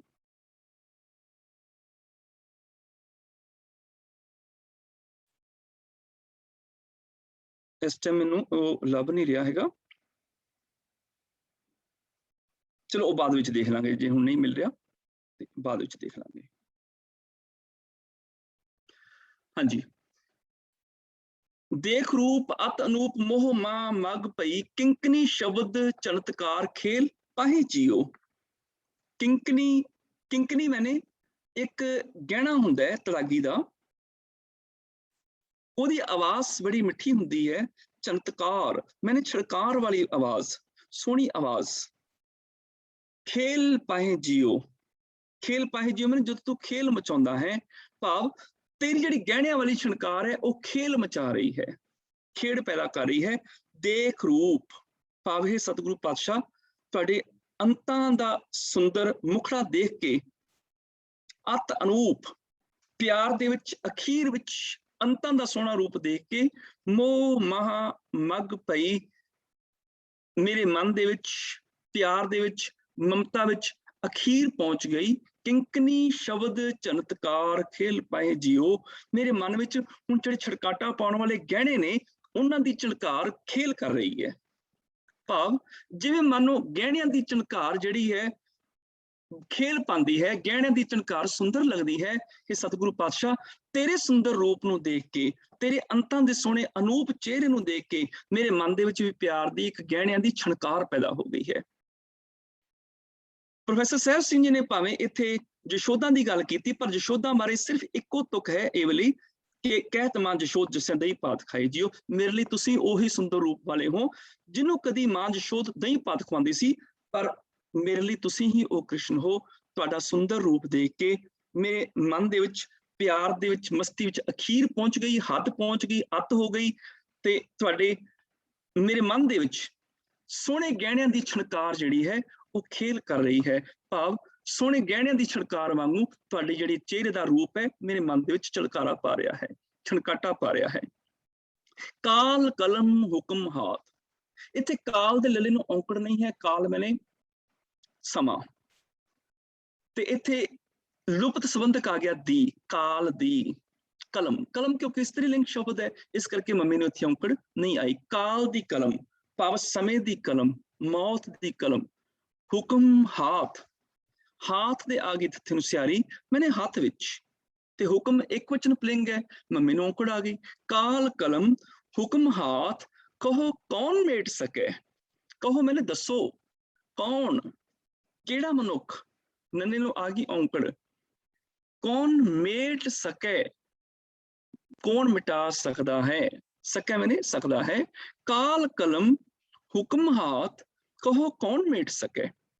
ਭਾਵ ਕਾਲ ਦੀ ਵੀ ਕਲਮ ਤੇ ਹੁਕਮ ਵੀ ਇਹ ਸਤਿਗੁਰੂ ਪਾਤਸ਼ਾਹ ਦੇ ਹੱਥ ਵਿੱਚ ਹੈ। ਦੱਸੋ ਕੌਣ ਗੁਰੂ ਦੇ ਹੁਕਮ ਨੂੰ ਮਿਟਾ ਸਕਦਾ ਹੈ। ਈਸ਼ ਬੰਮਿਆ ਗਿਆਨ ਧਿਆਨ ਧਰਤ ਹੀ ਹੈ ਚਾਹ ਚੀਓ। ਈਸ਼, ਈਸ਼ ਮਨੇ ਸ਼ਿਵ, ਸੱਸੀ ਨੂੰ ਆ ਗਈ ਔਂਕੜ, ਇੱਕ ਵਚਨ ਪੁਲਿੰਗ ਸ਼ਬਦ ਹੈ। ਬੰਮਿਆ, ਬੰਮਿਆ ਦਾ ਇੱਥੇ ਭਾਵ ਹੈ ਬ੍ਰਹਮਾ। ਈਸ਼ ਬੰਮਿਆ, ਹੱਥ ਲਿਖਤ ਪੀੜਾਂ ਵਿੱਚ ਬੰਮਿਆਂ ਦੇ ਆਖਰ ਦੇ ਅੱਖਰ ਨੂੰ ਔਂਕੜ ਲੱਗੀ ਹੋਈ ਹੈ ਕਿਉਂਕਿ ਇਹ ਵੀ ਇੱਕ ਵਚਨ ਪੁਲਿੰਗ ਸ਼ਬਦ ਹੈ ਬ੍ਰਹਮਾ ਵਾਸਤੇ। ਗਿਆਨ ਧਿਆਨ, ਗਿਆਨ ਤੇ ਧਿਆਨ ਦੇ ਵੀ ਨੰਨੇ ਨੂੰ ਔਂਕੜ ਹੈ। ਬੰਮਿਆਂ ਦੇ ਕਿਉਂਕਿ ਪੈਰ 'ਚ ਅੱਧਾ ਯਈਆ ਹੋਣ ਕਰਕੇ ਸ਼ਾਇਦ ਉਹ ਔਂਕੜ ਕਿਸੇ ਨੂੰ ਨਜ਼ਰ ਨਹੀਂ ਆਈ ਹੋਏਗੀ, ਪ੍ਰਿੰਟਡ ਪੀੜਾਂ 'ਚ ਨਹੀਂ ਲੱਗੀ ਹੋਈ, ਪਰ ਹੱਥ ਲਿਖਤ ਪੀੜਾਂ ਵਿੱਚ ਬੰਮਿਆਂ ਦੇ ਆਖਰੀ ਅੱਖਰ ਨੂੰ ਔਂਕੜ ਲੱਗੀ ਹੋਈ ਹੈ। ਭਾਵ ਇੱਕ ਵਚਨ ਪੁਲਿੰਗ ਬ੍ਰਹਮਾ ਦੀ ਇੱਥੇ ਗੱਲ ਚੱਲ ਰਹੀ ਹੈ। ਜਿਵੇਂ ਈਸ਼ ਸ਼ਿਵ ਇੱਕ ਵਚਨ ਪੁਲਿੰਗ ਹੈ, ਈਸ਼ ਤੇ ਸ਼ੱਸੇ ਨੂੰ ਔਂਕੜ ਆ ਗਈ। ਗਿਆਨ ਤੇ ਧਿਆਨ ਵੀ ਇੱਕ ਵਚਨ ਪੁਲਿੰਗ ਨੇ, ਆਖਰੀ ਅੱਖਰ ਨੂੰ ਔਂਕੜ ਆ ਗਈ। ਇਸ ਤਰ੍ਹਾਂ ਬੰਮਿਆਂ ਵੀ ਜਿਹੜਾ ਇੱਕ ਵਚਨ ਪੁਲਿੰਗ ਹੈ। ਈਸ਼ ਬੰਮਿਆ ਗਿਆਨ ਧਿਆਨ ਧਰਤ ਹੀ ਹੈ ਚਾਹ ਜੀਓ। ਧਰਤ ਮੈਨੇ ਧਰਦੇ ਹਨ, ਧਾਰਨ ਕਰਨਾ ਚਾਹੁੰਦੇ ਹਨ। ਹੀ ਹੈ ਮੈਨੇ ਹਿਰਦੇ ਵਿੱਚ, ਚਾਹ ਜੀਓ ਉਹਨਾਂ ਦੇ ਅੰਦਰ ਚਾਹ ਹੈ, ਉਹਨਾਂ ਦੇ ਅੰਦਰ ਇੱਛਾ ਹੈ, ਉਹ ਵੀ ਧਰਨਾ ਚਾਹੁੰਦੇ ਹਨ। ਇਹਦਾ ਅਰਥ ਬਣ ਗਿਆ ਈਸ਼ ਬੰਮ ਗਿਆਨ ਧਿਆਨ ਧਰਤ ਹੀ ਹੈ ਚਾਹ ਜੀਓ। ਸ਼ਿਵ ਤੇ ਬ੍ਰਹਮਾ ਵੀ ਜਿਹੜੇ ਨੇ ਗੁਰੂ ਦੇ ਬਖਸ਼ੇ ਹੋਏ ਗਿਆਨ ਨੂੰ ਤੇ ਧਿਆਨ ਨੂੰ ਆਪਣੇ ਹਿਰਦੇ ਵਿੱਚ ਧਾਰਨਾ ਚਾਹੁੰਦੇ ਹਨ। ਸਤ ਸਾਚ ਸ਼੍ਰੀ ਨਿਵਾਸ ਆਦਿ ਪੁਰਖ ਸਦਾ ਤੂੰ ਹੀ। ਸਤ ਜਦੋਂ ਤੱਤੇ ਨੂੰ ਸਿਹਾਰੀ ਆ ਜਾਏ ਸਤ ਦੇ, ਉਦੋਂ ਇਹਦਾ ਅਰਥ ਬਣ ਜਾਂਦਾ ਵੈ ਸਦੀਵੀ, ਸਦਾ ਥਿਰ, ਸੱਚ, ਸਦਾ ਥਿਰ ਰਹਿਣ ਵਾਲਾ। ਸਾਚ, ਚੱਚੇ ਨੂੰ ਆ ਗਈ ਔਂਕੜ। ਸਤ ਸਾਚ ਭਾਵ ਤੂੰ ਸਤ ਸਰੂਪ ਹੈ, ਸਦਾ ਟਿਕਿਆ ਰਹਿਣ ਵਾਲਾ ਹੈ। ਸ਼੍ਰੀ ਨਿਵਾਸ, ਸ਼੍ਰੀ ਜਿਹੜਾ ਹੈ ਇੱਥੇ ਅਰਥਾਂ ਵਿੱਚ ਆਇਆ ਲక్ష్ਮੀ, ਜਿੱਥੇ ਲక్ష్ਮੀ ਦਾ ਨਿਵਾਸ ਹੈ, ਲక్ష్ਮੀ ਦਾ ਟਿਕਾਣਾ ਹੈ, ਭਾਵ ਵਿਸ਼ਨੂੰ। ਪਰ ਇੱਥੇ ਅਸੀਂ ਅਰਥ ਕਰਾਂਗੇ ਸ਼੍ਰੀ ਮਨੇ ਆਦਰਯੋਗ, ਨਿਵਾਸ ਭਾਵ ਜਿੱਥੇ ਮਾਇਆ ਦਾ ਵੀ ਟਿਕਾਣਾ ਤੁਹਾਡੇ ਚਰਨਾਂ ਵਿੱਚ ਹੈ, ਮਾਇਆ ਵੀ ਤੁਹਾਡੇ ਅਧੀਨ ਹੈ। ਸਤ ਸਾਚ ਸ਼੍ਰੀ ਨਿਵਾਸ ਭਾਵ ਮਾਇਆ ਦਾ ਵੀ ਟਿਕਾਣਾ ਤੁਹਾਡੇ ਚਰਨਾਂ ਵਿੱਚ ਹੈ। ਆਦਿ ਪੁਰਖ, ਆਦ ਮੈਨੇ ਮੁੱਢ ਤੋਂ, ਆਦ ਜਿਹੜਾ ਆਪਣੀ ਮੌਲਿਕ ਸਿਆਰੀ ਨਾਲ ਲੈ ਕੇ ਆਇਆ ਸ਼ਬਦ ਹੈ। ਪੁਰਖ ਦੇ ਖੱਖਣ ਲੱਗੀ ਔਂਕੜ, ਇੱਕ ਵਚਨ ਪੁਲਿੰਗ ਪੁਰਖ ਆ ਗਿਆ। ਆਦ ਪੁਰਖ ਸਦਾ ਤੂੰ ਹੀ, ਹਮੇਸ਼ਾ ਤੋਂ ਤੂੰ ਹੈ, ਸਦਾ ਤੋਂ ਤੂੰ ਹੈ। ਵਾਹ ਗੁਰੂ ਵਾਹ ਗੁਰੂ ਵਾਹ ਗੁਰੂ ਵਾਹ ਜੀਓ, हे सतगुरु तू वाह है, हे गुरु जी तू आश्चर्य है, हे सतगुरु पातशाह तू तंता योग शाबाशी योग है। वाह गुरु वाह जियो, हे सतगुरु जियो तुसी आश्चर्य रूप है। राम नाम परम ताम, सुध बुद्ध निरीकार, बेशुमार सरबर को काहे जियो। राम नाम भाव हे राम नाम वाले परम धाम। ਹੁਣ ਇੱਥੇ ਸੰਬੋਧਨ ਚ ਆ ਗਿਆ ਰਾਮ ਨਾਮ, ਰਾਮ ਦੇ ਨਾਮ ਵਾਲੇ ਸੰਬੋਧਨ ਆ ਗਿਆ। ਪਰਮ ਧਾਮ, ਇਹ ਵੀ ਸੰਬੋਧਨ ਆ ਗਿਆ, ਹੇ ਪਰਮ ਧਾਮ ਵਾਲੇ, ਭਾਵ ਜਿਹਦਾ ਧਾਮ ਬੜਾ ਉੱਚਾ ਹੈ। ਜਦੋਂ ਸੰਬੋਧਨ ਆ ਜਾਂਦਾ ਵੈ ਉਦੋਂ ਇੱਕ ਉਚਰ ਪੁਲਿੰਗ ਨਾਉ ਦੇ ਆਖਰੀ ਅੱਖਰ ਦੀ ਔਂਕੜ ਕੱਟੀ ਜਾਂਦੀ ਹੈ। ਰਾਮ ਨਾਮ ਭਾਵ ਹੇ ਰਾਮ ਦੇ ਨਾਮ ਵਾਲੇ ਸਤਿਗੁਰੂ, ਪਰਮ ਧਾਮ, ਹੇ ਪਰਮ ਧਾਮ ਵਾਲੇ ਸਤਿਗੁਰੂ ਪਾਤਸ਼ਾਹ, ਸੁਧ ਬੁੱਧ ਨਿਰੀਕਾਰ। ਸੁਧ ਬੁੱਧ, ਸੁਧ ਬੁੱਧ ਮੈਨੇ ਸ਼ੁੱਧ ਵਾਲੇ, ਬੁੱਧ ਮੈਨੇ ਬੁੱਧੀ ਵਾਲੇ, ਭਾਵ ਜਿਨ੍ਹਾਂ ਦੇ ਕੋਲ ਸ਼ੁੱਧ ਬੁੱਧ ਹੈ, ਜਿਨ੍ਹਾਂ ਦੇ ਕੋਲ ਗਿਆਨ ਹੈ, ਹੋਸ਼ ਹੈ। ਸੁੱਧ ਬੁੱਧ ਨਿਰੀਕਾਰ, ਨਿਰੀਕਾਰ ਮੈਨੇ ਹੇ ਆਕਾਰ ਤੋਂ ਰਹਿਤ ਸਤਿਗੁਰੂ। ਇੱਥੇ ਵੀ ਰਾਰੇ ਨੂੰ ਔਂਕੜ ਤਾਂ ਨਹੀਂ ਆਈ ਕਿਉਂਕਿ ਨਿਰੀਕਾਰ ਸੰਬੋਧਨ ਆ ਗਿਆ, ਭਾਵ ਹੇ ਨਿਰੰਕਾਰ, ਹੇ ਆਕਾਰ ਤੋਂ ਰਹਿਤ ਨਿਰ ਆਕਾਰ ਸਤਿਗੁਰੂ, ਨਿਰੀਕਾਰ ਬੇਸ਼ੁਮਾਰ। ਇੱਥੇ ਫਿਰ ਸੰਬੋਧਨ ਆ ਗਿਆ ਤਾਂ ਹੀ ਰਾਰੇ ਨੂੰ ਔਂਕੜ ਨਹੀਂ ਆਈ, ਭਾਵ ਹੇ ਬੇਸ਼ੁਮਾਰ, ਹੇ ਬੇਅੰਤ, ਜਿਹਦਾ ਸ਼ੁਮਾਰ ਨਹੀਂ, ਜਿਹਦਾ ਅੰਦਾਜ਼ਾ ਨਹੀਂ, ਜਿਹਦਾ ਅੰਤ ਨਹੀਂ ਪਾਇਆ ਜਾ ਸਕਦਾ। ਸਰਬਰ ਕੋ ਕਾਹੇ ਜਿਓ, ਸਰਬਰ ਮੈਨੇ ਬਰਾਬਰ ਦਾ, ਕਉ ਸੰਬੰਧਕ ਆ ਗਿਆ, ਸਰਬਰ ਦੇ ਰਾਰੇ ਦੀ ਔਂਕੜ ਹਟ ਗਈ। ਬਰਾਬਰ ਦਾ, ਸਰਬਰ ਕਉ ਕਾਹੇ ਜਿਓ, ਭਾਵ ਕੌਣ ਹੈ। हे ਸਤਿਗੁਰੂ ਤੁਸੀਂ ਰਾਮ ਦੇ ਨਾਮ ਵਾਲੇ ਹੋ, ਤੁਹਾਡਾ ਧਾਮ ਬੜਾ ਉੱਚਾ ਹੈ, ਪਰਮ ਧਾਮ ਵਾਲੇ ਸਤਿਗੁਰੂ। हे ਸੁੱਧ ਬੁੱਧ ਗਿਆਨ ਵਾਲੇ ਸਤਿਗੁਰੂ, हे ਆਕਾਰ ਤੋਂ ਰਹਿਤ ਬੇਅੰਤ ਸਤਿਗੁਰੂ, ਤੁਹਾਡੇ ਬਰਾਬਰ ਦਾ ਕੌਣ ਹੈ? ਕੋਈ ਵੀ ਨਹੀਂ ਹੈ। ਸੁਥਾਰ ਚਿਤ ਭਗਤ ਹਿਤ, ਸੁਥਾਰ ਮੈਨੇ ਅਡੋਲ, ਚਿਤ ਅਡੋਲ ਚਿੱਤ ਵਾਲਾ। ਇੱਥੇ ਫਿਰ ਸੰਬੋਧਨ ਆ ਗਿਆ, ਹੇ ਅਡੋਲ ਚਿੱਤ ਵਾਲੇ ਸਤਿਗੁਰੂ, ਭਗਤ ਹਿਤ ਭੇਖ ਧਰਿਓ, ਤੁਸੀਂ ਭਗਤ ਦੀ ਖਾਤਰ। ਇੱਥੇ ਹਿਤ, ਹਿਤ ਖਾਤਰ ਹੋਣ ਕਰਕੇ ਭਗਤ ਦੇ ਤੱਤੇ ਦੀ ਔਂਕੜ ਹਟ ਗਈ। ਭਗਤ ਦੀ ਖਾਤਰ ਭੇਖ ਧਰਿਓ, ਇੱਕ ਵਚਨ ਪੁਲਿੰਗ ਸ਼ਬਦ ਹੈ, ਭੇਖ ਖੱਖੇ ਨੂੰ ਆ ਗਈ ਔਂਕੜ, ਧਰਿਓ ਮੈਨੇ ਧਰਿਆ ਹੈ। ਤੁਸੀਂ ਭਗਤ ਦੀ ਖਾਤਰ ਆਪਣਾ ਭੇਖ ਧਰਿਆ ਹੈ। ਇੱਥੇ ਕਿਹੜੇ ਇੱਕ ਭਗਤ ਦੀ ਗੱਲ ਚੱਲ ਰਹੀ ਹੈ ਜਿਹਦੀ ਖਾਤਰ ਭੇਖ ਧਰਿਆ? ਇੱਥੇ ਗੱਲ ਚੱਲ ਰਹੀ ਹੈ ਪ੍ਰਹਲਾਦ ਦੀ। ਸੁਥਾਰ ਚਿਤ ਭਗਤ ਹਿਤ ਭੇਖ ਧਰਿਓ, ਹਰਨਾਖਸ਼ ਹਰਿਓ, ਹਰਨਾਖਸ਼ ਦੇ ਆਗੇ ਸੱਸੇ ਨੂੰ ਔਂਕੜ, ਇੱਕ ਵਚਨ ਪੁਲਿੰਗ ਸ਼ਬਦ, ਹਰਿਓ ਮੈਨੇ ਨਾਸ਼ ਕਰ ਦਿੱਤਾ। ਨਖ ਬਿਦਾਰ ਜੀਓ, ਨਖ, ਨਖ ਮੈਨੇ ਦਾ ਨੌ, ਪਰ ਇੱਥੇ ਖੱਖੇ ਨੂੰ ਔਂਕੜ ਨਹੀਂ ਆਈ। ਇਹਦਾ ਮਤਲਬ ਬਹੁਵਚਨ ਨੌਵਾਂ ਦੀ ਗੱਲ ਹੈ, ਬਹੁਤਿਆਂ ਨੌਵਾਂ ਦੇ ਨਾਲ। ਬਿਦਾਰ, ਰਾਰੇ ਨੂੰ ਆ ਗਈ ਸਿਹਾਰੀ, ਚੀਰ ਕੇ। ਹੁਣ ਇਹਦਾ ਅਰਥ ਬਣ ਗਿਆ ਸੁਥਾਰ ਚੇਤ, ਹੇ ਅਡੋਲ ਚਿੱਤ ਵਾਲੇ ਸਤਿਗੁਰੂ, ਭਗਤ ਹਿਤ ਭੇਖ ਧਰਿਓ, ਤੁਸੀਂ ਭਗਤ ਦੀ ਖਾਤਰ ਹੀ ਰੂਪ ਧਾਰਿਆ ਸੀ। ਹਰਨਾਖਸ਼ ਹਰਿਓ, ਨਖ ਬਿਦਾਰ ਜੀਓ, ਨੌਵਾਂ ਦੇ ਨਾਲ ਹਰਨਾਖਸ਼ ਨੂੰ ਚੀਰ ਕੇ ਮਾਰਿਆ ਸੀ। ਭਾਵ ਕਿ ਸਤਿਗੁਰੂ ਗੁਰੂ ਰਾਮਦਾਸ ਪਾਤਸ਼ਾਹ, ਸਾਡੇ ਲਈ ਤੁਸੀਂ ਹੀ ਉਹ ਮਹਾਨ ਨਰਸਿੰਘ ਰੂਪ ਹੋ ਜਿਨ੍ਹਾਂ ਨੇ ਪ੍ਰਹਲਾਦ ਦੀ ਇੱਜ਼ਤ ਰੱਖਣ ਵਾਸਤੇ, ਪ੍ਰਹਲਾਦ ਦੀ ਰਾਖੀ ਕਰਨ ਵਾਸਤੇ ਹਰਨਾਖਸ਼ ਦਾ ਨਾਸ਼ ਕੀਤਾ ਸੀ, ਸੱਚ ਦੀ ਰਾਖੀ ਕਰਨ ਵਾਸਤੇ ਬਦੀ ਦਾ ਸੰਘਾਰ ਕੀਤਾ ਸੀ। ਸਾਡੇ ਲਈ ਤੁਸੀਂ ਹੀ ਉਹ ਨਰਸਿੰਘ ਰੂਪ ਹੋ। ਭੱਟ ਸਿਵਾਨ ਜਿਹੜੇ ਨੇ, ਉਹਨਾਂ ਨੇ ਜਿੰਨੇ ਵੀ ਉਹਨਾਂ ਦੇ ਵੱਡੇ ਵੱਡੇ ਦੇਵੀ ਦੇਵਤੇ ਸਨ, ਜਿਹੜੇ ਵੀ ਉਹਨਾਂ ਦੇ ਆਏ ਹੋਏ ਅਵਤਾਰ ਸਨ, ਉਹਨਾਂ ਸਾਰਿਆਂ ਨੂੰ ਉਹਨਾਂ ਨੇ ਸਤਿਗੁਰੂ ਪਾਤਸ਼ਾਹ ਜੀ ਦਾ ਨਾਮ, ਸਤਿਗੁਰੂ ਪਾਤਸ਼ਾਹ ਨੂੰ ਉਹਨਾਂ ਸਾਰਿਆਂ ਦਾ ਨਾਮ ਦਿੱਤਾ। ਤੇ ਨਾਮ ਦੇਣ ਦਾ ਕਾਰਨ ਇਹ ਸੀ ਕਿ ਹੁਣ ਸਾਡੇ ਲਈ ਤੁਸੀਂ ਹੀ ਸਾਰਾ ਕੁਝ ਹੋ, ਤੁਸੀਂ ਹੀ ਸਾਡੇ ਲਈ ਕ੍ਰਿਸ਼ਨ, ਤੁਸੀਂ ਹੀ ਸਾਡੇ ਲਈ ਨਰਸਿੰਘ, ਤੁਸੀਂ ਹੀ ਸਾਡੇ ਲਈ ਵਿਸ਼ਨੂੰ, ਤੁਸੀਂ ਹੀ ਸਾਡੇ ਲਈ ਸਾਰਾ ਕੁਝ। ਭਾਵ ਕਿ ਸਤਿਗੁਰੂ ਪਾਤਸ਼ਾਹ ਤੁਸੀਂ ਹੀ ਸਾਡੇ ਲਈ ਸਭ ਤੋਂ ਮਹਾਨ ਹੋ। ਭਾਵ ਉਹਨਾਂ ਨੇ ਆਪਣੇ ਅਵਤਾਰਾਂ ਤੋਂ ਉੱਚਾ ਦਰਜਾ ਗੁਰੂ ਰਾਮਦਾਸ ਪਾਤਸ਼ਾਹ ਨੂੰ ਦੇ ਕੇ ਕਹਿ ਦਿੱਤਾ ਕਿ ਸਤਿਗੁਰੂ ਪਾਤਸ਼ਾਹ ਤੁਸੀਂ ਹੀ ਭਗਤਾਂ ਦੀ ਰਾਖੀ ਕਰਨ ਵਾਲੇ ਹੋ।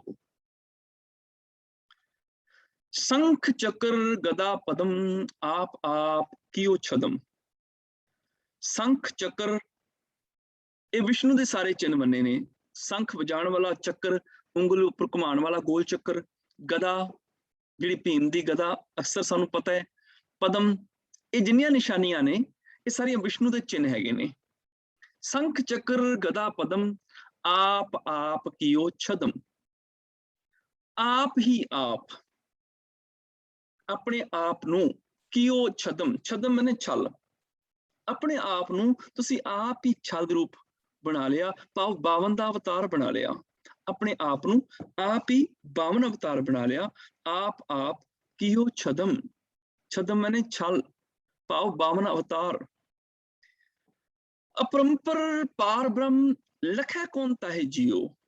ਅਪਰੰਪਰ ਜਿਹੜਾ ਪਰੇ ਤੋਂ ਪਰੇ ਹੈ, ਜਿਹਦਾ ਪਾਰਲਾ ਬੰਨਾ ਨਹੀਂ, ਪਾਰ ਬ੍ਰਹਮ ਪਰੇ ਤੋਂ ਪਰੇ ਬ੍ਰਹਮ ਜਿਹਦਾ ਪਾਰਲਾ ਬੰਨਾ ਨਹੀਂ। ਲਖੈ ਕੌਣ ਤਾਹੇ ਜੀਓ। ਕੌਣ ਇੱਥੇ ਫਿਰ ਨੰਨੇ ਨੂੰ ਆਗੇ ਔਂਕੜ ਇੱਕ ਵਚਨ ਦਾ ਸ਼ਬਦ ਆ ਗਿਆ, ਕੌਣ। ਲਖੈ ਮੈਨੇ ਪਛਾਣ ਸਕਦਾ ਹੈ, ਤਾਹੇ ਜੀਓ ਮੈਨੇ ਉਸ ਨੂੰ ਕੌਣ ਪਛਾਣ ਸਕਦਾ ਹੈ। ਭਾਵ ਹੇ ਸਤਿਗੁਰੂ ਪਾਤਸ਼ਾਹ, ਹੇ ਗੁਰੂ ਰਾਮਦਾਸ ਪਾਤਸ਼ਾਹ, ਤੁਸੀਂ ਹੀ ਸਾਡੇ ਲਈ ਉਹ ਹੋ ਜਿਹਦੇ ਕੋਲ ਸ਼ੰਖ ਹੈ, ਚੱਕਰ ਹੈ, ਗਦਾ ਹੈ, ਪਦਮ ਹੈ, ਇਹ ਨਿਸ਼ਾਨ ਚਿੰਨ੍ਹ ਹਨ। ਭਾਵ ਸਾਡੇ ਲਈ ਤੁਸੀਂ ਹੀ ਸਾਡੇ ਵਿਸ਼ਨੂੰ ਹੋ, ਅਸੀਂ ਤੁਹਾਨੂੰ ਹੀ ਸਭ ਕੁਝ ਮੰਗਦੇ ਹਾਂ। ਆਪ ਆਪ ਕੀਓ ਛਦਮ, ਆਪ ਹੀ ਆਪਣੇ ਆਪ ਨੂੰ ਤੁਸੀਂ ਛਦਮ ਬਲ ਰੂਪ ਛਲ ਵਾਲਾ ਬਣਾਇਆ ਸੀ, ਜਿਨੇ ਬਲ ਰਾਜੇ ਨੂੰ ਛਲਿਆ ਸੀ। ਆਪ ਹੀ 52 ਰੂਪ ਬਣਾਇਆ ਆਪਣੇ ਆਪ ਨੂੰ। ਲਖ ਅਪਰੰਪਰ ਪਾਰ ਬ੍ਰਹਮ ਲਖੈ ਕੌਣ ਤਾਹੇ ਜੀਓ। ਹੇ ਸਤਿਗੁਰੂ ਪਾਤਸ਼ਾਹ, ਤੁਸੀਂ ਅਪਰੰਪਰ ਹੋ, ਪਰੇ ਤੋਂ ਪਰੇ ਬ੍ਰਹਮ ਦਾ ਰੂਪ ਹੋ, ਤੇਰੇ ਸਰੂਪ ਨੂੰ ਕੌਣ ਪਛਾਣ ਸਕਦਾ ਹੈ। ਸਤ ਸਾਚ ਸ਼੍ਰੀ ਨਿਵਾਸ ਆਦ ਪੁਰਖ ਸਦਾ ਤੁਹੀ, ਵਾਹ ਗੁਰੂ ਵਾਹ ਗੁਰੂ ਵਾਹ ਗੁਰੂ ਵਾਹ ਜੀਓ। ਸਤ ਸਾਚ ਭਾਵ ਸਦਾ ਸਥਿਰ ਰਹਿਣ ਵਾਲੇ ਸਤਿਗੁਰੂ ਪਾਤਸ਼ਾਹ, ਸ਼੍ਰੀ ਨਿਵਾਸ ਮਾਇਆ ਵੀ ਜਿਹਦੇ ਚਰਨਾਂ 'ਚ ਨਿਵਾਸ ਕਰਦੀ ਹੈ। ਆਦ ਪੁਰਖ ਤੁਸੀਂ ਮੁੱਢ ਤੋਂ ਪ੍ਰਭੂ ਦਾ ਰੂਪ ਆਦ ਪੁਰਖ ਹੋ, ਸਦਾ ਤੁਹੀਂ ਤੁਸੀਂ ਹੀ ਹੋ। ਵਾਹ ਗੁਰੂ ਵਾਹ ਗੁਰੂ ਵਾਹ ਗੁਰੂ ਵਾਹ ਜੀਓ। हे ਸਤਿਗੁਰੂ ਪਾਤਸ਼ਾਹ ਵਾਹ, हे ਸਤਿਗੁਰੂ ਪਾਤਸ਼ਾਹ ਤੁਸੀਂ ਧੰਤਾ ਯੋਗ ਹੋ, ਅਚਰਜ ਹੋ। ਤੁਸੀਂ ਧੰਤਾ ਯੋਗ ਭਾਵ ਪੂਜਨ ਯੋਗ ਹੋ, ਅਚਰਜ ਰੂਪ ਹੋ। ਵਾਹ ਗੁਰੂ ਵਾਹ ਗੁਰੂ ਵਾਹ ਗੁਰੂ ਵਾਹ ਜੀਓ। ਪੀਤ ਬਸਨ ਕੁੰਦ ਦਸਨ ਪ੍ਰੇ ਸਹਿਤ ਕੰਠਮਾਲ, ਮੁਕਟ ਸੀਸ ਮੋਰ ਪੰਖ ਚਾਹ ਜੀਓ। ਪੀਤ ਮੈਨੇ ਪੀਲੇ, ਬਸਨ ਮੈਨੇ ਬਸਤਰ। ਬਸਨ ਬਹੁਤੇ ਨੇ, ਕੱਪੜੇ ਬਸਤਰ ਬਹੁਤੇ ਨੇ, ਇਸ ਕਰਕੇ ਨੰਨਾ ਮੁਕਤਾ ਆ ਗਿਆ ਤੇ ਉਹਦਾ ਵਿਸ਼ੇਸ਼ਣ ਪੀਤ ਵੀ ਬਹੁਵਚਨ ਤੱਤੇ ਨੂੰ ਔਂਕੜ ਤੋਂ ਬਿਨਾ ਆ ਗਿਆ। ਪੀਤ ਬਸਨ ਪੀਲੇ ਵਸਤਰਾਂ ਵਾਲੇ, ਕਿਉਂਕਿ ਕ੍ਰਿਸ਼ਨ ਨੂੰ ਪੀਲੇ ਵਸਤਰਾਂ ਵਾਲਾ ਪੀਤ ਬਸਨ ਮੰਨਿਆ ਗਿਆ। ਕੁੰਦ ਦਸਨ, ਕੁੰਦ ਇੱਕ ਚਮੇਲੀ ਦਾ ਫੁੱਲ ਹੈ ਜਿਹੜਾ ਚਿੱਟੇ ਰੰਗ ਦਾ ਹੁੰਦਾ ਹੈ, ਬੜਾ ਨਰਮ ਕੋਮਲ ਜਿਹਾ। ਦਸਨ ਮੈਨੇ ਦੰਦ, ਭਾਵ ਜਿਵੇਂ ਕਮਲ ਦਾ ਫੁੱਲ, ਜਿਵੇਂ ਚਮੇਲੀ ਦਾ ਫੁੱਲ ਚਿੱਟੇ ਰੰਗ ਦਾ ਹੁੰਦਾ ਹੈ, ਇਦਾਂ ਦੇ ਤੁਹਾਡੇ ਦਸਨ ਮੈਨੇ ਦੰਦ ਹਨ। ਦਸਨ ਦੰਦ ਬਹੁਵਚਨ ਹੈ, ਇਸ ਕਰਕੇ ਨੰਨਾ ਮੁਕਤਾ ਆ ਗਿਆ। ਕੁੰਦ, ਇਸ ਕਰਕੇ ਉਹਦਾ ਵਿਸ਼ੇਸ਼ਣ ਕੁੰਦ ਵੀ ਜਿਹੜਾ ਹੈ ਚਮੇਲੀ ਦਾ ਫੁੱਲ, ਉਹ ਵੀ ਬਹੁਵਚਨ ਰੂਪ ਚ ਆ ਗਿਆ। ਕੁੰਦ ਦਸਨ ਭਾਵ ਚਮੇਲੀ ਦੇ ਫੁੱਲਾਂ ਵਰਗੇ ਤੁਹਾਡੇ ਚਿੱਟੇ ਦੰਦ ਹਨ। ਪ੍ਰੇ ਸਹਿਤ, ਇੱਥੇ ਪ੍ਰੇ ਦਾ ਭਾਵ ਰਾਧਿਕਾ, ਪਿਆਰੀ ਰਾਧਿਕਾ ਭਾਵ ਰਾਧਾ ਸਹਿਤ। ਪਰ ਇੱਥੇ ਜੇ ਅਸੀਂ ਪ੍ਰੇ ਸਹਿਤ ਕਰੀਏ ਤੇ ਇਹਦਾ ਬਣ ਜਾਏਗਾ ਅਰਥ ਪਿਆਰ ਸਹਿਤ, ਪ੍ਰੇਮ ਸਹਿਤ। ਕੰਠਮਾਲ, ਕੰਠ ਮੈਨੇ ਗਲਾ, ਮਾਲ ਮੈਨੇ ਮਾਲਾ। ਕੰਠ ਦੇ ਵਿੱਚ ਮਾਲਾ ਹੈ, ਗਲੇ ਦੇ ਵਿੱਚ ਮਾਲਾ ਹੈ। ਵਿੱਚ ਸ਼ਬਦ ਆ ਗਿਆ ਕੰਠ ਦਾ ਠੱਠਾ ਮੁਕਤਾ ਆ ਗਿਆ। ਮਾਲ ਮੈਨੇ ਮਾਲਾ, ਕੰਠਮਾਲ। ਮਾਲਾ ਕਿਉਂਕਿ ਇਸਤਰੀਲਿੰਗ ਸ਼ਬਦ ਹੈ, ਇਸ ਕਰਕੇ ਲੱਲਾ ਮੁਕਤਾ ਆ ਗਿਆ। ਕੰਠਮਾਲ। ਮੁਕਟ ਸੀਸ ਮੋਰ ਪੰਖ ਚਾਹ ਜੀਓ।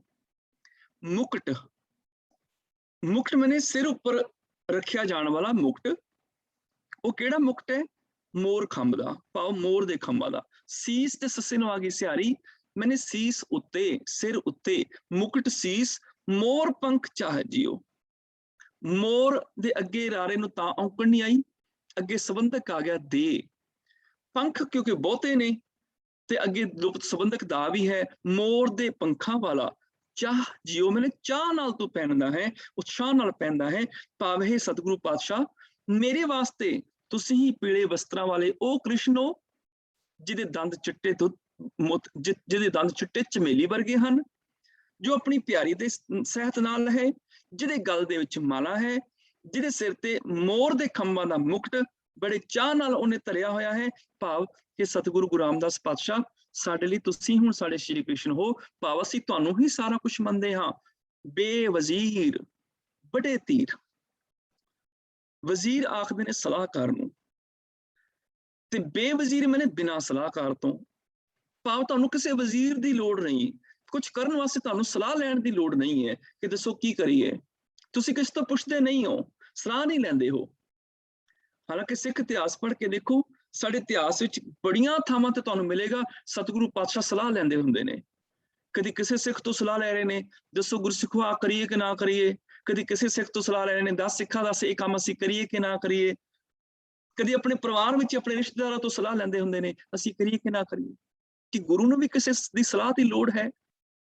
ਇਤਿਹਾਸ ਵਿੱਚ ਬਹੁਤ ਥਾਵਾਂ ਤੇ ਮੈਂ ਉਦਾਹਰਨਾਂ ਦੇ ਸਕਦਾ ਹਾਂ ਜਿੱਥੇ ਸਤਿਗੁਰੂ ਕਦੇ ਸਿੱਖਾਂ ਤੋਂ ਸਲਾਹਾਂ ਲੈ ਰਹੇ ਨੇ, ਕਦੀ ਆਪਣੇ ਰਿਸ਼ਤੇਦਾਰਾਂ ਤੋਂ ਸਲਾਹਾਂ ਲੈ ਰਹੇ ਨੇ ਵੀ ਦੱਸੋ ਕੀ ਕਰੀਏ। ਫਿਰ ਅੱਗੋਂ ਸਲਾਹ ਦਿੰਦੇ ਨੇ, ਸਤਿਗੁਰੂ ਆਖਦੇ ਨੇ 7 ਬਚਨ, ਇਹ ਠੀਕ ਹੈ ਅਸੀਂ ਏਦਾਂ ਕਰ ਲਵਾਂਗੇ। ਕਿ ਗੁਰੂ ਕੋਲ ਗਿਆਨ ਨਹੀਂ, ਗੁਰੂ ਤੇ ਖੁਦ ਗਿਆਨ ਦਾ ਮੁਜੱਸਮਾ ਹੈ, ਉਹਨੂੰ ਕਿਸੇ ਤੋਂ ਸਲਾਹ ਲੈਣ ਦੀ ਲੋੜ ਨਹੀਂ ਹੈ। ਦਿਓ ਪੂਛ ਨਾ ਮਸਲਤ ਧਰੈ, ਜੋ ਕੁਝ ਕਰੇ ਸੋ ਆਪੇ ਕਰੇ। ਜੇ ਰੱਬ ਕਿਸੇ ਤੋਂ ਪੁੱਛ ਕੇ ਸਲਾਹ ਨਹੀਂ ਲੈਂਦਾ, ਸਭ ਕੁਝ ਆਪ ਕਰਦਾ ਹੈ। ਉਹਦੇ ਮਨ ਵਿੱਚ ਕੀ ਹੈ ਸਿਰਫ ਉਹ ਜਾਣਦਾ ਹੈ। ਅੰਤ ਨਾ ਜਾਪੇ ਕਿਆ ਮਨ ਮੰਤ। ਤੇ ਉਸੇ ਤਰ੍ਹਾਂ ਗੁਰੂ ਵੀ ਇਸ ਪ੍ਰਭੂ ਦਾ ਰੂਪ ਹੈ।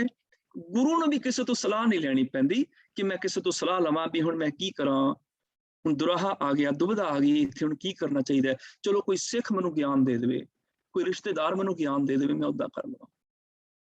ਇਤਿਹਾਸ ਵਿੱਚ ਇਸ ਤਰ੍ਹਾਂ ਦੀਆਂ ਬਹੁਤ ਸਾਰੀਆਂ ਘਟਨਾਵਾਂ ਨੇ, ਪਰ ਭੱਟ ਸਾਹਿਬਾਨ ਆਖਦੇ ਨੇ ਵੀ ਗੁਰੂ ਬੇਵਜ਼ੀਰ ਹੈ, ਉਹਨੂੰ ਕਿਸੇ ਦੀ ਸਲਾਹ ਦੀ ਲੋੜ ਨਹੀਂ, ਉਹਨੂੰ ਨਾ ਕੋਈ ਸਲਾਹਕਾਰ ਚਾਹੀਦਾ ਹੈ, ਉਹ ਬਿਨਾਂ ਸਲਾਹਕਾਰ ਤੋਂ, ਭਾਵ ਉਹਨੂੰ ਪਤਾ ਹੈ ਕੀ ਕਰਨਾ ਹੈ। ਗੁਰੂ ਪੂਰਾ ਹੈ, ਗੁਰੂ ਸਮਰੱਥ ਹੈ, ਉਹਨੂੰ ਕਿਸੇ ਤੋਂ ਗਿਆਨ ਲੈਣ ਦੀ ਲੋੜ ਨਹੀਂ, ਗੁਰੂ ਖੁਦ ਗਿਆਨ ਦਾ ਮੁਜੱਸਮਾ ਹੈ।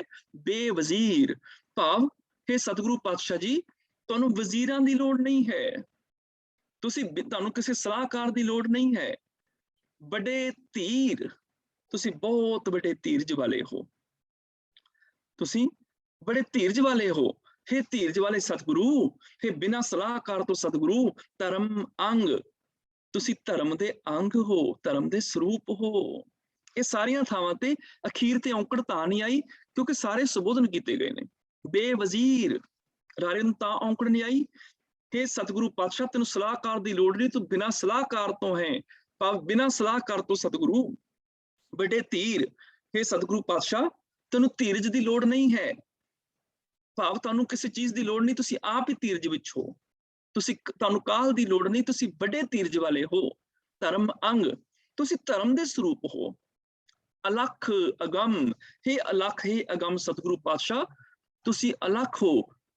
ਇਹਨਾਂ ਅੱਖਾਂ ਦੇ ਨਾਲ ਤੁਹਾਡੇ ਸਾਰੇ ਗੁਣਾਂ ਨੂੰ ਦੇਖਿਆ ਨਹੀਂ ਜਾ ਸਕਦਾ। ਅਗੰਮ ਅਪਹੁੰਚ ਹੋ, ਸਾਡੇ ਇੰਦਰੇ ਤੁਹਾਡੇ ਤੱਕ ਪਹੁੰਚ ਨਹੀਂ ਕਰ ਸਕਦੇ।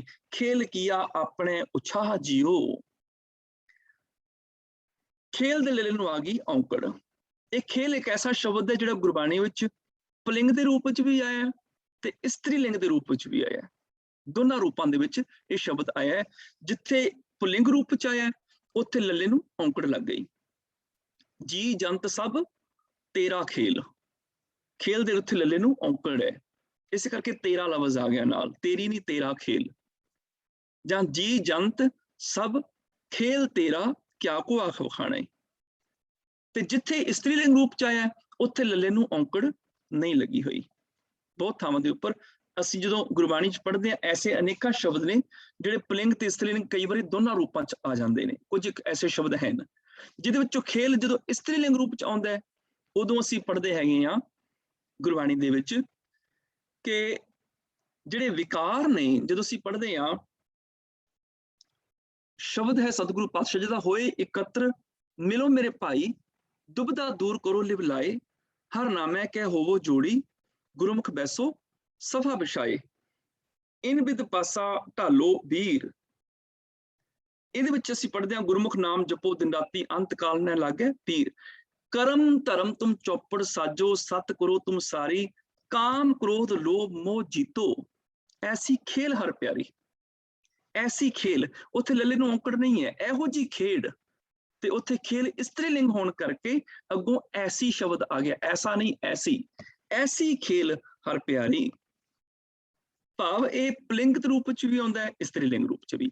ਇੱਥੇ ਪਲਿੰਗ ਰੂਪ ਚ ਆਇਆ ਖੇਲ ਕੀਆ, ਤਾਂ ਹੀ ਅੱਗੇ ਕੀਆ ਆ ਗਿਆ ਭਾਵ ਕੀਤਾ, ਖੇਡ ਕੀਤਾ। ਖੇਲ ਕੀਆ ਆਪਣੇ ਉਤਸ਼ਾਹ ਜਿਓ, ਉਤਸ਼ਾਹ ਦੇ ਆ ਗਿਆ ਹੈ ਅਨੁਸਿਆਰੀ, ਉਤਸ਼ਾਹ ਨਾਲ ਚਾਉ ਨਾਲ। ਉਤਸ਼ਾਹ ਮੈਨੇ ਉਤਸ਼ਾਹ, ਉਤਸ਼ਾਹ ਨਾਲ ਚਾਉ ਨਾਲ। ਭਾਵ ਇਹ ਸਤਿਗੁਰੂ ਪਾਤਸ਼ਾਹ ਜੀਓ ਇਹ ਸਾਰਾ ਖੇਲ ਤੁਸੀਂ ਆਪਣੇ ਚਾਉ ਨਾਲ ਹੀ ਰਚਿਆ ਹੋਇਆ ਹੈ। ਖੇਲ ਕੀਆ ਆਪਣੇ ਉਤਸ਼ਾਹ ਜਿਓ, ਆਪਣੇ ਹੀ ਚਾਉ ਦੇ ਨਾਲ ਉਤਸ਼ਾਹ ਦੇ ਨਾਲ ਇਹ ਸਾਰਾ ਖੇਲ ਤੁਸੀਂ ਆਪ ਰਚਿਆ ਹੋਇਆ ਹੈ। ਅਕਥ ਕਥਾ ਕਥੀ ਨਾ ਜਾਏ ਤੀਨ ਲੋਕ ਰਿਆ ਸਮਾਏ। ਅਕਥ ਕਥਾ ਉਹ ਕਥਾ ਜਿਹੜੀ ਕਥਨ ਨਹੀਂ ਕੀਤੀ ਜਾ ਸਕਦੀ, ਇਸ ਕਰਕੇ ਅਕਥ ਦੇ ਥੱਥੇ ਦੀ ਔਂਕੜ ਹਟ ਗਈ ਕਿਉਂਕਿ ਕਥਾ ਇਸਤਰੀਲਿੰਗ ਸ਼ਬਦ ਹੈ ਤੇ ਇਸਤਰੀਲਿੰਗ ਦਾ ਵਿਸ਼ੇਸ਼ਣ ਵੀ ਜਿਹੜਾ ਔਂਕੜ ਤੋਂ ਬਿਨਾਂ ਆਉਂਦਾ ਹੁੰਦਾ ਹੈ। ਅਕਥ ਕਥਾ ਕਥੀ ਨਾ ਜਾਏ ਭਾਵ ਹੈ ਸਤਿਗੁਰੂ ਪਾਤਸ਼ਾਹ ਤੁਹਾਡੀ ਕਥਾ ਕਥਨ ਤੋਂ ਪਰੇ ਹੈ, ਕਹੀ ਨਹੀਂ ਜਾ ਸਕਦੀ। ਤੀਨ ਲੋਕ ਰਿਆ ਸਮਾਏ, ਤੀਨ ਨੰਨੇ ਨੂੰ ਆ ਗਈ ਸਿਹਾਰੀ ਤੇ ਇਹ ਗਿਣਤੀ ਵਾਲਾ ਅਰਥ ਬਣੇਗਾ ਤਿੰਨ। ਤੀਨ ਲੋਕ, ਲੋਕ ਮੈਨੇ ਜਿਹੜੇ ਆਮ ਤੌਰ ਤੇ ਤਿੰਨ ਲੋਕ ਮੰਨੇ ਜਾਂਦੇ ਨੇ, ਮਾਤ ਲੋਕ, ਪਾਤਾਲ ਲੋਕ, ਸਵਰਗ ਲੋਕ। ਭਾਵ ਸਾਰੇ ਹੀ ਲੋਕ ਇੱਥੇ ਮੁਹਾਵਰੇ ਰੂਪ ਚ ਆ ਗਿਆ ਸਾਰੀਆਂ ਥਾਵਾਂ ਤੇ। ਲੋਕ ਕਿਉਂਕਿ ਬਹੁਵਚਨ ਹੈ, ਤਿੰਨ ਨੇ, ਇਸ ਕਰਕੇ ਕੱਕੀ ਦੀ ਔਂਕੜ ਹਟ ਗਈ। ਰਿਆ ਸਮਾਏ ਭਾਵ ਤੂੰ ਕੁੱਲ ਕਾਇਨਾਤ ਵਿੱਚ ਸਮਾਇਆ ਹੋਇਆ, ਤਿੰਨਾਂ ਹੀ ਲੋਕਾਂ ਚ ਸਮਾਇਆ ਹੋਇਆ ਹੈ। ਸੁਤੈ ਸਿੱਧ ਰੂਪ ਧਰਿਓ, ਸੁਤੈ ਸਿੱਧ ਮੈਨੇ ਸੁਭਾਵਕ ਹੀ ਆਪਣੀ ਇੱਛਾ ਅਨੁਸਾਰ ਹੀ, ਸੁਤੇ ਸਿੱਧੀ ਅਚਨਚੇਤ ਆਪਣੇ ਆਪ ਸਹਿ ਸੁਭਾਵਕ ਰੂਪ ਧਰਿਓ। ਰੂਪ ਦੇ ਪੱਪੇ ਨੂੰ ਆ ਗਈ ਔਂਕੜ, ਇੱਕ ਵਚਨ ਪਲਿੰਗ ਸ਼ਬਦ ਹੈ ਸੁਤੇ ਸਿੱਧ ਰੂਪ ਧਰਿਓ। ਭਾਵ ਸੁਤੇ ਸਿੱਧੀ ਆਪਣੀ ਇੱਛਾ ਨਾਲ ਸੁਭਾਵਕ ਹੀ ਤੁਸੀਂ ਇਹ ਮਨੁੱਖ ਵਾਲਾ ਰੂਪ ਧਾਰਿਆ ਹੋਇਆ ਹੈ। ਸ਼ਾਹਨ ਕੈ ਸ਼ਾਹ ਜੀਓ, ਸ਼ਾਹਨ ਇੱਥੇ ਬਹੁਵਚਨ ਆ ਗਿਆ ਭਾਵ ਬਹੁਤੇ ਸ਼ਾਹ। ਸ਼ਾਹ ਦੇ ਹਾਏ ਨੂੰ ਆ ਗਈ ਸਿਹਾਰੀ, ਸ਼ਾਹਨ ਕੈ ਸ਼ਾਹ ਜੀਓ, ਸ਼ਾਹਾਂ ਦਾ ਸ਼ਾਹ ਭਾਵ ਸ਼ਾਹਾਂ ਦਾ ਵੀ ਸ਼ਾਹ। ਸ਼ਾਹਨ ਕੈ ਸ਼ਾਹ ਜੀਓ, ਇਹ ਸ਼ਾਹਾਂ ਦੇ ਸ਼ਾਹ ਸਤਿਗੁਰੂ ਪਾਤਸ਼ਾਹ ਜੀਓ ਤੁਸੀਂ ਸੁਤੇ ਸਿੱਧ ਆਪਣੀ ਇੱਛਾ ਨਾਲ ਹੀ ਇਹ ਮਨੁੱਖਾਂ ਦਾ ਰੂਪ ਧਰਿਆ ਹੋਇਆ ਹੈ। ਭਾਵ ਤੁਸੀਂ ਤੇ ਪ੍ਰਭੂ ਦਾ ਰੂਪ ਹੋ, ਸਾਡੇ ਲਈ ਤੁਸੀਂ ਹੀ ਸਾਡੇ ਰੱਬ ਹੋ, ਪਰ ਤੁਸੀਂ ਇਨਸਾਨਾਂ ਵਾਲਾ ਸੁਤੇ ਸਿੱਧ ਇਹ ਰੂਪ ਧਰਿਆ ਹੋਇਆ ਹੈ। ਇਹ ਸ਼ਾਹਾਂ ਦੇ ਸ਼ਾਹ ਸਤਿਗੁਰੂ ਜੀਓ ਸਤ ਸਾਚ ਸ਼੍ਰੀ ਨਿਵਾਸ ਆਦ ਪੁਰਖ ਸਦਾ ਤੂੰ ਹੀ ਵਾਹ ਗੁਰੂ ਵਾਹ ਗੁਰੂ ਵਾਹ ਗੁਰੂ ਵਾਹ ਜੀਓ। ਸਤ ਸਾਚ, ਸਾਚ ਮੈਨੇ ਸਦਾ ਥਿਰ, ਸਤ ਸਦੀਵੀ ਰਹਿਣ ਵਾਲਾ, ਸਦੀਵੀ ਰਹਿਣ ਵਾਲੇ ਇਹ ਸੱਚ ਸਤਿਗੁਰੂ ਤੁਸੀਂ ਸਤ ਸਰੂਪ ਹੋ। ਸ਼੍ਰੀ ਨਿਵਾਸ, ਸ਼੍ਰੀ ਮਨੇ ਮਾਇਆ, ਨਿਵਾਸ ਮਾਇਆ ਵੀ ਤੁਹਾਡੇ ਚਰਨਾਂ ਚ ਨਿਵਾਸ ਕਰਦੀ ਹੈ। ਆਦ ਪੁਰਖ, ਤੁਸੀਂ ਆਦ ਪੁਰਖ ਮਨੇ ਮੁੱਢ ਤੋਂ ਪ੍ਰਭੂ ਰੂਪ ਹੋ। ਸਦਾ ਤੋਂ ਹੀ, ਹਮੇਸ਼ਾ ਤੁਸੀਂ ਹੀ ਹੋ, ਭਾਵ ਤੁਸੀਂ ਹੀ ਉਸ ਪ੍ਰਭੂ ਦਾ ਰੂਪ ਹੋ। ਵਾਹ ਗੁਰੂ ਵਾਹ ਗੁਰੂ ਵਾਹ ਗੁਰੂ ਵਾਹ ਜੀਓ। हे गुरु तू वाह है, हे गुरु तू अद्भुत है, हे गुरु तू आश्चर्य है, हे सतगुरु पातशाह तू तंता योग है। सत साच श्री निवास आद पुरख सदा तू ही वाह गुरु वाह गुरु वाह गुरु वाह जियो। हे सतगुरु वाह, हे सतगुरु अद्भुत, हे सतगुरु तुसी आश्चर्य रूप हो, तुसी ही तंता ते पूजन योग हो। इनियां ही बेनतियां प्रवान करनियां जी, होइयां भुल्लां खिमा करनियां। वाहिगुरू जी का खालसा वाहिगुरू जी की फतेह। हाँ जी, ये जिहड़ा शब्द है मोह माह मग भई, असल दे विच ਇਹ ਹੱਥ ਲਿਖਤ ਬੀੜਾਂ ਦੇ ਵਿੱਚ ਮਗਨ ਸ਼ਬਦ ਆਉਂਦਾ ਹੈ ਨੰਨਾ। ਕੁਝ ਕੁ ਦੇ ਵਿੱਚ ਪੈਰ ਵਿੱਚ ਵੀ ਨੰਨਾ ਹੈ ਇੱਕ ਅੱਧੀ ਬੀੜ ਵਿੱਚ, ਬਾਕੀ ਆਮ ਤੌਰ ਤੇ ਪੂਰਾ ਨੰਨਾ ਆਉਂਦਾ ਹੈ। ਮੋਹ ਮਾਹ ਮਗਨ ਪਈ, ਮਗਨ ਹੋ ਗਈ। ਮਗ ਪਈ ਦਾ ਅਰਥ ਨਹੀਂ ਬਣਦਾ, ਮਗ ਦਾ ਅਰਥ ਹੁੰਦਾ ਰਸਤਾ, ਪਰ ਇੱਥੇ ਮਗਨ ਹੋ ਗਈ। ਇਸ ਕਰਕੇ ਹੱਥ ਲਿਖਤ ਪੀੜਾਂ ਦੇ ਵਿੱਚ ਇੱਥੇ ਪਾਠ ਮਗਨ ਹੈ, ਪ੍ਰਿੰਟਡ ਪੀੜਾਂ ਦੇ ਵਿੱਚ ਇਹ ਉਕਾਈ ਹੈ ਜਿਹੜਾ ਮਗ ਲਿਖਿਆ ਹੈ, ਉਹਦੇ ਨਾਲ ਨੰਨੇ ਦੀ ਵੀ ਜ਼ਰੂਰਤ ਹੈਗੀ ਹੈ। ਧੰਨਵਾਦ ਜੀ। ਵਿਚਾਰ ਯਾਨੀ ਜਿਹਨੇ ਆਪ ਜੀ ਨਾਲ ਕੀਤੀ ਹੈ, ਤਾਂ ਉਹਦੇ ਨਾਲ ਸੰਬੰਧਿਤ ਜਿਨ੍ਹਾਂ ਦੇ ਕੋਈ ਸਵਾਲ ਜਾਂ ਕਮੈਂਟ ਹੋਣ, ਪਲੀਜ਼ ਆਪਣੇ ਹੈਂਡ ਰੇਜ਼ ਕਰ ਲੈਣ। ਸੋ ਪਹਿਲਾ ਸਭ ਤੋਂ ਸਰਦਾਰ ਜਗੀਰ ਸਿੰਘ ਜੀ, ਹਾਂਜੀ ਪਲੀਜ਼ ਅਨਮਿਊਟ ਕਰ ਲਓ ਜੀ। ਸਰਦਾਰ ਜਗੀਰ ਸਿੰਘ। ਹਾਂਜੀ, ਵਾਹਿਗੁਰੂ ਜੀ ਕਾ ਖਾਲਸਾ, ਵਾਹਿਗੁਰੂ ਜੀ ਕੀ ਫਤਿਹ। ਵਾਹਿਗੁਰੂ ਜੀ ਖਾਲਸਾ, ਵਾਹਿਗੁਰੂ ਜੀ ਕੀ ਫਤਿਹ। ਵੀਰ ਜੀ ਬੜਾ ਆਨੰਦ ਆਇਆ ਜੀ, ਬਹੁਤ ਸੋਹਣਾ ਵਿਆਖਿਆ ਕੀਤੀ ਹੈ। ਮੇਰੇ ਇੱਕ ਦੋ ਸਵਾਲ ਸੀਗੇ ਜੀ। ਇਹ ਆਪਣੇ 8ਵੇਂ ਸਵਈਏ ਦੇ ਵਿੱਚ ਆਇਆ ਜੀ, ਸਾਹਣ ਕੇ ਸਾਹ ਜੀਓ। ਜਿਹੜਾ ਸਾਹ ਜੀਓ ਲਿਖਿਆ, ਇਹ ਹਾਹੇ ਨੂੰ ਸਿਹਾਰੀ ਕਿਉਂ ਹੈ? ਪਹਿਲਾ ਸਵਾਲ ਤਾਂ ਇਹ ਹੈਗਾ। ਦੂਸਰਾ ਸਵਾਲ ਇਹ ਹੈਗਾ, 7ਵੇਂ ਸਵਈਏ ਦੇ ਵਿੱਚ ਰਾਮ ਨਾਮ ਪਰਮ ਧਾਮ ਸੁਧ ਬੁੱਧ ਨਿਰੀਕਾਰ ਬੇਸ਼ੁਮਾਰ ਸਰਵਰ ਕੋ ਕਾਹੇ ਜੀਓ। ਇਹ ਸੁਧ ਤੇ ਬੁੱਧ ਹਮੇਸ਼ਾ ਧੱਦੇ ਨੂੰ ਸਿਹਾਰੀ ਆਉਂਦੀ ਹੈ, ਇੱਥੇ ਮੁਕਤਾ ਕਿਉਂ ਹੈ? ਇਹਨਾਂ ਦੋਵਾਂ ਥਾਵਾਂ ਤੇ ਸੁਧ ਬੁੱਧ ਜਿਹੜਾ ਹੈਗਾ ਨਾ, ਇਹ ਸੰਬੋਧਨ ਚ ਆ ਗਿਆ, ਹੇ ਸੁਧ ਬੁੱਧ ਵਾਲੇ। ਇਹ ਫਿਰ ਸਿਹਾਰੀ ਵੀ ਕੱਟੀ ਜਾਂਦੀ ਹੈ ਜੀ? ਹਾਂ, ਫਿਰ ਉਹ ਜਦੋਂ ਐਕਚੁਅਲੀ ਇਹ ਨਾਉ ਰੂਪ ਚ ਆ ਗਿਆ, ਸੰਬੋਧਨ ਰੂਪ ਚ, ਤੇ ਜਦੋਂ ਨਾਉ ਰੂਪ ਦੇ ਵਿੱਚ ਆ ਜਾਂਦਾ ਵੈ ਤੇ ਉਦੋਂ ਉਹਦੀ ਸਿਹਾਰੀ ਜਾਂ ਔਂਕੜ ਜੋ ਵੀ ਉਹ ਕੱਟੀ ਜਾਏਗੀ। ਉਹਦਾ ਸੁਧ ਬੁੱਧ ਹੁੰਦੀ ਹੈ ਇਸਤਰੀ ਲਿੰਗ ਆਪਣੀ ਨਾਲ ਲੈ ਕੇ ਆਂਦਾ ਮੌਲਿਕ ਔਂਕੜ ਇਹ। ਪਰ ਇੱਥੇ ਸੁਧ ਬੁੱਧ ਦਾ ਅਰਥ ਉਹ ਨਹੀਂ ਹੈਗਾ। ਇੱਥੇ ਹੇ ਸੁਧ ਬੁੱਧ ਵਾਲੇ, ਸ਼ੁੱਧ ਗਿਆਨ ਵਾਲੇ, ਇਹ ਸ਼ੁੱਧ ਬੁੱਧ ਵਾਲੇ ਸੰਬੋਧਨ ਹੋਣ ਕਰਕੇ ਇਹਦੀ ਸਿਹਾਰੀ ਜਿਹੜੀ ਕੱਟੀ ਗਈ ਹੈਗੀ ਹੈ। ਸ਼ੁੱਧ ਬੁੱਧ ਵਾਲੇ ਭਾਵ ਸ਼ੁੱਧ ਗਿਆਨ ਵਾਲੇ। ਇਸੇ ਤਰ੍ਹਾਂ ਹੀ ਤੁਸੀਂ ਇੱਕ ਹੋਰ ਜਿਹੜਾ ਦੱਸਿਆ ਸੀਗਾ, ਰਾਮ ਨਾਮ, ਹੇ ਰਾਮ ਦੇ ਨਾਮ ਵਾਲੇ, ਪਰਮ ਧਾਮ ਭਾਵ ਹੇ ਉੱਚੇ ਟਿਕਾਣੇ ਵਾਲੇ। ਤੇ ਜਦੋਂ ਸੰਬੋਧਨ ਆ ਗਿਆ ਉਦੋਂ ਐਕਚੁਅਲੀ ਇੱਥੇ ਸੁਧ ਬੁੱਧ ਨੂੰ ਪੁਲਿੰਗ ਰੂਪ ਦੇ ਵਿੱਚ ਵਰਤ ਲਿਆ ਗਿਆ ਹੈਗਾ। ਜਿਵੇਂ ਖੇਲ ਨੂੰ ਪੁਲਿੰਗ ਜਾਂ ਇਸਤਰੀ ਲਿੰਗ ਰੂਪ ਚ ਦੋਹਾਂ ਚ ਵਰਤਿਆ ਗਿਆ ਹੈ, ਇੱਥੇ ਸੁਧ ਬੁੱਧ ਜਿਹੜਾ ਪੁਲਿੰਗ ਰੂਪ ਚ ਵਰਤ ਕੇ ਉਹਨੂੰ ਹੇ ਸੁਧ ਬੁੱਧ ਵਾਲੇ ਕਰ ਦਿੱਤਾ ਗਿਆ ਹੈਗਾ। ਇਸੇ ਤਰ੍ਹਾਂ ਸਾਰੇ ਦੇਖ ਲਓ ਸ਼ਬਦ ਜਿਹੜੇ ਨੇ ਇਹ ਸੰਬੋਧਨ ਹੋਣਗੇ, ਰਾਮ ਨਾਮ ਵੀ, ਪਰਮ ਧਾਮ, ਸੁਧ ਬੁੱਧ, ਨਿਰੀਕਾਰ, ਬੇਸ਼ੁਮਾਰ, ਇਹ ਸਾਰੇ ਸੰਬੋਧਨ ਹੈਗੇ ਨੇ। ਤੇ ਇਸ ਕਰਕੇ ਸੁਥਰ ਚਿੱਤ ਉਹ ਵੀ ਸੰਬੋਧਨ ਹੈਗਾ। ਤੇ ਇੱਥੇ ਵੀ ਜਿਹੜਾ ਸੁੱਧ ਤੇ ਬੁੱਧ ਹੈ ਪੁਲਿੰਗ ਰੂਪ ਦੇ ਵਿੱਚ ਲੈ ਕੇ ਸ਼ੁੱਧ ਬੁੱਧ ਵਾਲਾ, ਸ਼ੁੱਧ ਗਿਆਨ ਵਾਲਾ, ਸ਼ੁੱਧ ਸਰੂਪ ਵਾਲਾ। ਆਪਾਂ ਦੇਖਦੇ ਹਾਂ ਗੁਰਬਾਣੀ ਚ ਕਈ ਵਾਰੀ ਆਉਂਦਾ ਨਾ ਸ਼ੁੱਧ, ਉੱਥੇ ਧੱਦੇ ਨੂੰ ਔਂਕੜ ਲੱਗੀ ਹੁੰਦੀ ਹੈ, ਜਾਂ ਕਈ ਵਾਰੀ ਵਾਰਾਂ ਦੇ ਕੀਤੇ ਸ਼ੁੱਧ ਜਾਂ ਸ਼ੁੱਧ ਕੀਚੇ, ਉੱਥੇ ਧੱਦੇ ਨੂੰ ਔਂਕੜ ਲੱਗੀ ਹੁੰਦੀ ਹੈ।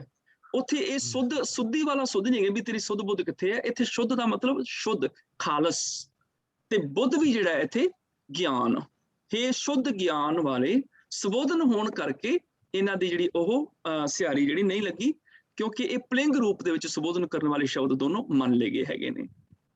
ਇਸ ਕਰਕੇ ਸੁੱਧ ਬੁੱਧ ਏਦਾਂ ਆ ਗਿਆ। ਇੱਕ ਆਪਣੇ ਸ਼ਾਹਨ ਕੇ ਸ਼ਾਹ ਦੇ ਹਾਹੇ ਨੂੰ ਸਿਹਾਰੀ ਹੈ ਜੀ। ਹਾਂਜੀ, ਸ਼ਾਹਨ ਕੇ ਸ਼ਾਹ ਦੇ ਹਾਹੇ ਨੂੰ ਸਿਹਾਰੀ ਵਿਆਕਰਨਿਕ ਨਿਯਮਾਂ ਮੁਤਾਬਕ ਨਹੀਂ ਚਾਹੀਦੀ ਹੈਗੀ, ਪਰ ਉੱਥੇ ਲੱਗੀ ਹੋਈ ਹੈ। ਮੈਨੂੰ ਇਹਦੇ ਬਾਰੇ ਮਿਲਿਆ ਨਹੀਂ ਹੈਗਾ, ਮੈਂ ਨਹੀਂ ਤਾਂ ਜ਼ਰੂਰ ਦੇਖਣਾ ਸੀ। ਇਹ ਉਹਦੇ ਚ ਪਾਠ ਭੇਦ ਚ ਤਾਂ ਨਹੀਂ ਹੈਗਾ ਨਾ? ਪਾਠ ਭੇਦ ਵਿੱਚ ਨਹੀਂ ਹੈਗਾ। ਠੀਕ ਹੈ, ਹਾਂਜੀ, ਓਕੇ ਜੀ। ਹਾਂਜੀ, next is sir Hardev Singh. ਹਾਂਜੀ, ਵਾਹਿਗੁਰੂ ਖਾਲਸਾ ਜੀ ਫਤਿਹ। ਵਾਹਿਗੁਰੂ ਜੀ ਖਾਲਸਾ ਫਤਿਹ ਜੀ। ਬਹੁਤ ਵਧੀਆ ਐਕਸਪਲੇਨ ਕੀਤਾ ਤੁਸੀਂ, ਪਟਨ ਸੋਈਏ ਕਰ ਰਹੇ ਹੋ, ਗੁਰੂ ਕਿਰਪਾ ਕਰਨ। ਮੈਂ ਇੱਕ ਛੋਟਾ ਜਿਹਾ ਸਵਾਲ, ਭਾਵੇਂ ਤੁਸੀਂ ਸਾਰਾ ਕੁਝ ਕਲੀਅਰ ਕਰਤਾ ਹੈ, ਮੈਂ ਇੱਕ ਕੁਐਸਚਨ ਇਹਦੇ ਵਿੱਚ ਰਿਲੇਟਡ ਹੈਗਾ, ਭਾਵੇਂ ਉਹ ਪੰਥਕ ਰਹਿਤ ਮਰਿਆਦਾ ਨਾਲ ਕੰਸਰਨਡ ਹੈ, ਕਿ ਜਿੱਥੇ ਵਾਹਿਗੁਰੂ ਨੂੰ ਅਸੀਂ ਡੇਲੀ ਅਰਦਾਸ ਕਰਦੇ ਹਾਂ ਨਾ, ਉਹ 'ਚ ਵਾਹਿਗੁਰੂ ਨੂੰ ਸੰਬੋਧਨ ਕਰਕੇ ਅਸੀਂ ਕਹਿੰਦੇ ਹਾਂ ਕਿ ਹੁਣ ਜਪਜੀ ਸਾਹਿਬ ਦਾ ਪਾਠ ਕੀਤਾ, ਸੋਦਰ ਦਾ ਪਾਠ ਕੀਤਾ, ਜਾਂ ਕੋਈ ਹੋਰ ਪਾਠ ਕਰਨ ਤੋਂ ਬਾਅਦ ਅਸੀਂ ਮਾਫੀ ਮੰਗਦੇ ਹਾਂ। ਤੇ ਉਸ ਲਈ ਕੋਈ ਤਾਂ ਕਹਿੰਦਾ ਗੁਰੂ ਰਾਮਦਾਸ ਜੀ ਨੂੰ ਹਾਜ਼ਰ ਨਾਜ਼ਰ ਸਮਝ ਕੇ ਗੱਲ ਕਰਦਾ ਹੈ, ਕੋਈ ਕਿਤੇ ਹੋਰ ਗੱਲ ਕਰਦਾ ਹੈ, ਕਿਤੇ ਕੋਈ ਗੁਰੂ ਤੇਗ ਬਹਾਦਰ ਸਾਹਿਬ ਨੂੰ ਸੰਬੋਧਨ ਕਰਦਾ ਹੈ, ਕੋਈ। ਮੇਰੇ ਮਤਲਬ ਇੱਕ ਜਨਰਲ ਕੁਐਸਚਨ ਹੈ, ਮੈਂ ਸਮਝਣਾ ਕੁਐਸਚਨ ਹੋਈ ਕਿ ਵੀ ਇਹ ਕਿਹੜਾ ਚੀਜ਼ ਹੋਣੀ ਚਾਹੀਦੀ ਮਰਿਆਦਾ ਦੇ ਵਿੱਚ। ਤਾਂ ਠੀਕ ਹੈ, ਵਾਹਿਗੁਰੂ ਨੂੰ ਸੰਬੋਧਨ ਕਰਕੇ ਗੱਲ ਕਰਦੇ ਹਾਂ, ਲੇਕਿਨ ਆਮ ਲੋਕ ਜਿਹੜੇ ਨੇ ਕੋਈ ਵੀ ਵਾਹਿਗੁਰੂ ਨੂੰ ਸੰਬੋਧਨ ਕਰਕੇ, ਜ਼ਿਆਦਾਤਰ 90% ਜਿਹੜੇ ਨੇ ਉਹ ਜਿੱਥੇ ਬੈਠੇ ਹੁੰਦੇ ਨੇ, ਕੋਈ ਗੁਰੂ ਤੇਗ ਬਹਾਦਰ ਸਾਹਿਬ ਨੂੰ ਸੰਬੋਧਨ ਕਰਦਾ ਹੈ, ਕੋਈ ਗੁਰੂ ਰਾਮਦਾਸ। ਇਹ ਕਿੱਥੇ ਤੱਕ ਸਹੀ ਹੈ ਔਰ ਕਿਸ ਤਰ੍ਹਾਂ ਹੋਣਾ ਚਾਹੀਦਾ, ਕਿਸ ਤਰ੍ਹਾਂ ਇਹ ਠੀਕ ਹੋਏਗਾ, ਸਿਮਿਲੈਰਿਟੀ ਕਿਵੇਂ ਹੋਏਗੀ?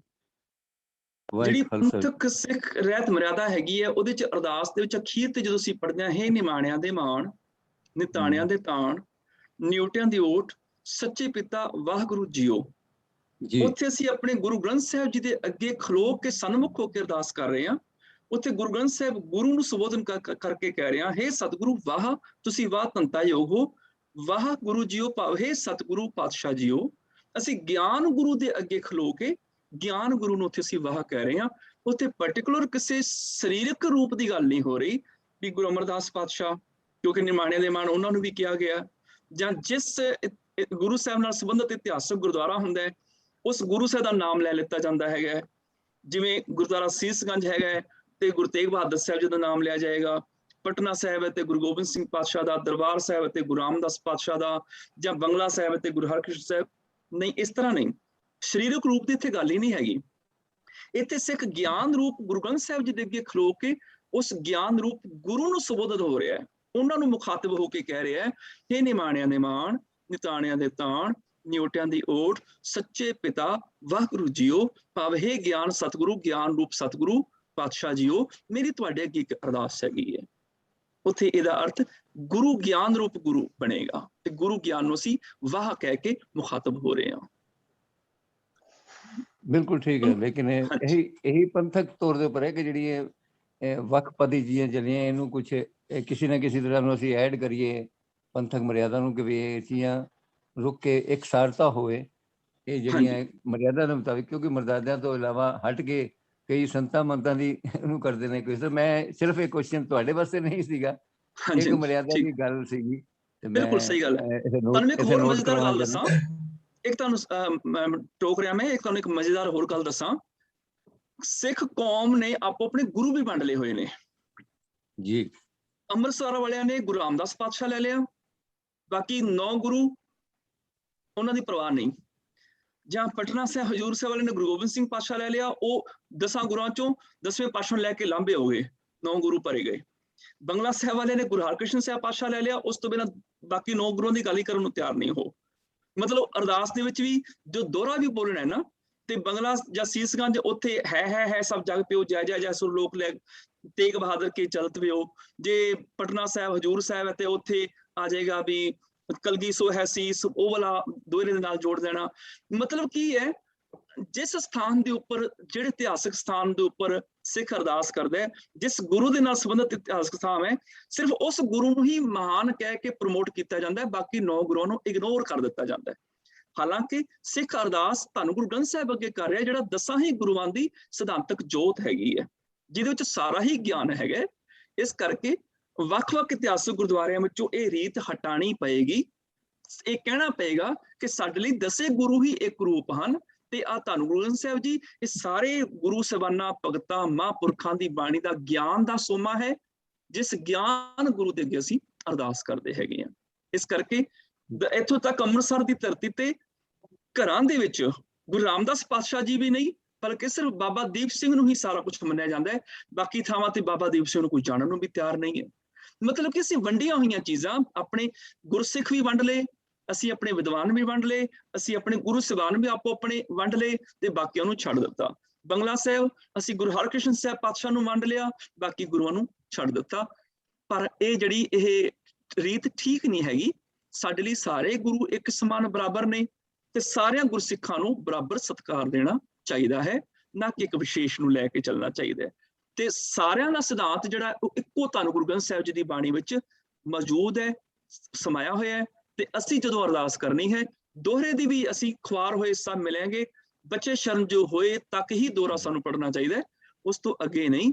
ਤੇ ਔਰ 10 ਗੁਰੂਆਂ ਦੇ ਸਿਧਾਂਤਕ ਰੂਪ ਧੰਨ ਗੁਰੂ ਗ੍ਰੰਥ ਸਾਹਿਬ ਜਿਹੜੇ ਗਿਆਨ ਸਤਿਗੁਰੂ ਨੇ, ਉਹਨਾਂ ਦੇ ਅੱਗੇ ਸਾਨੂੰ ਅਰਦਾਸ ਕਰਨੀ ਚਾਹੀਦੀ ਹੈ। ਧੰਨਵਾਦ ਜੀ। Thank you. ਨੈਕਸਟ ਜਸਦਾਰ ਪਰਮਜੀਤ ਸਿੰਘ।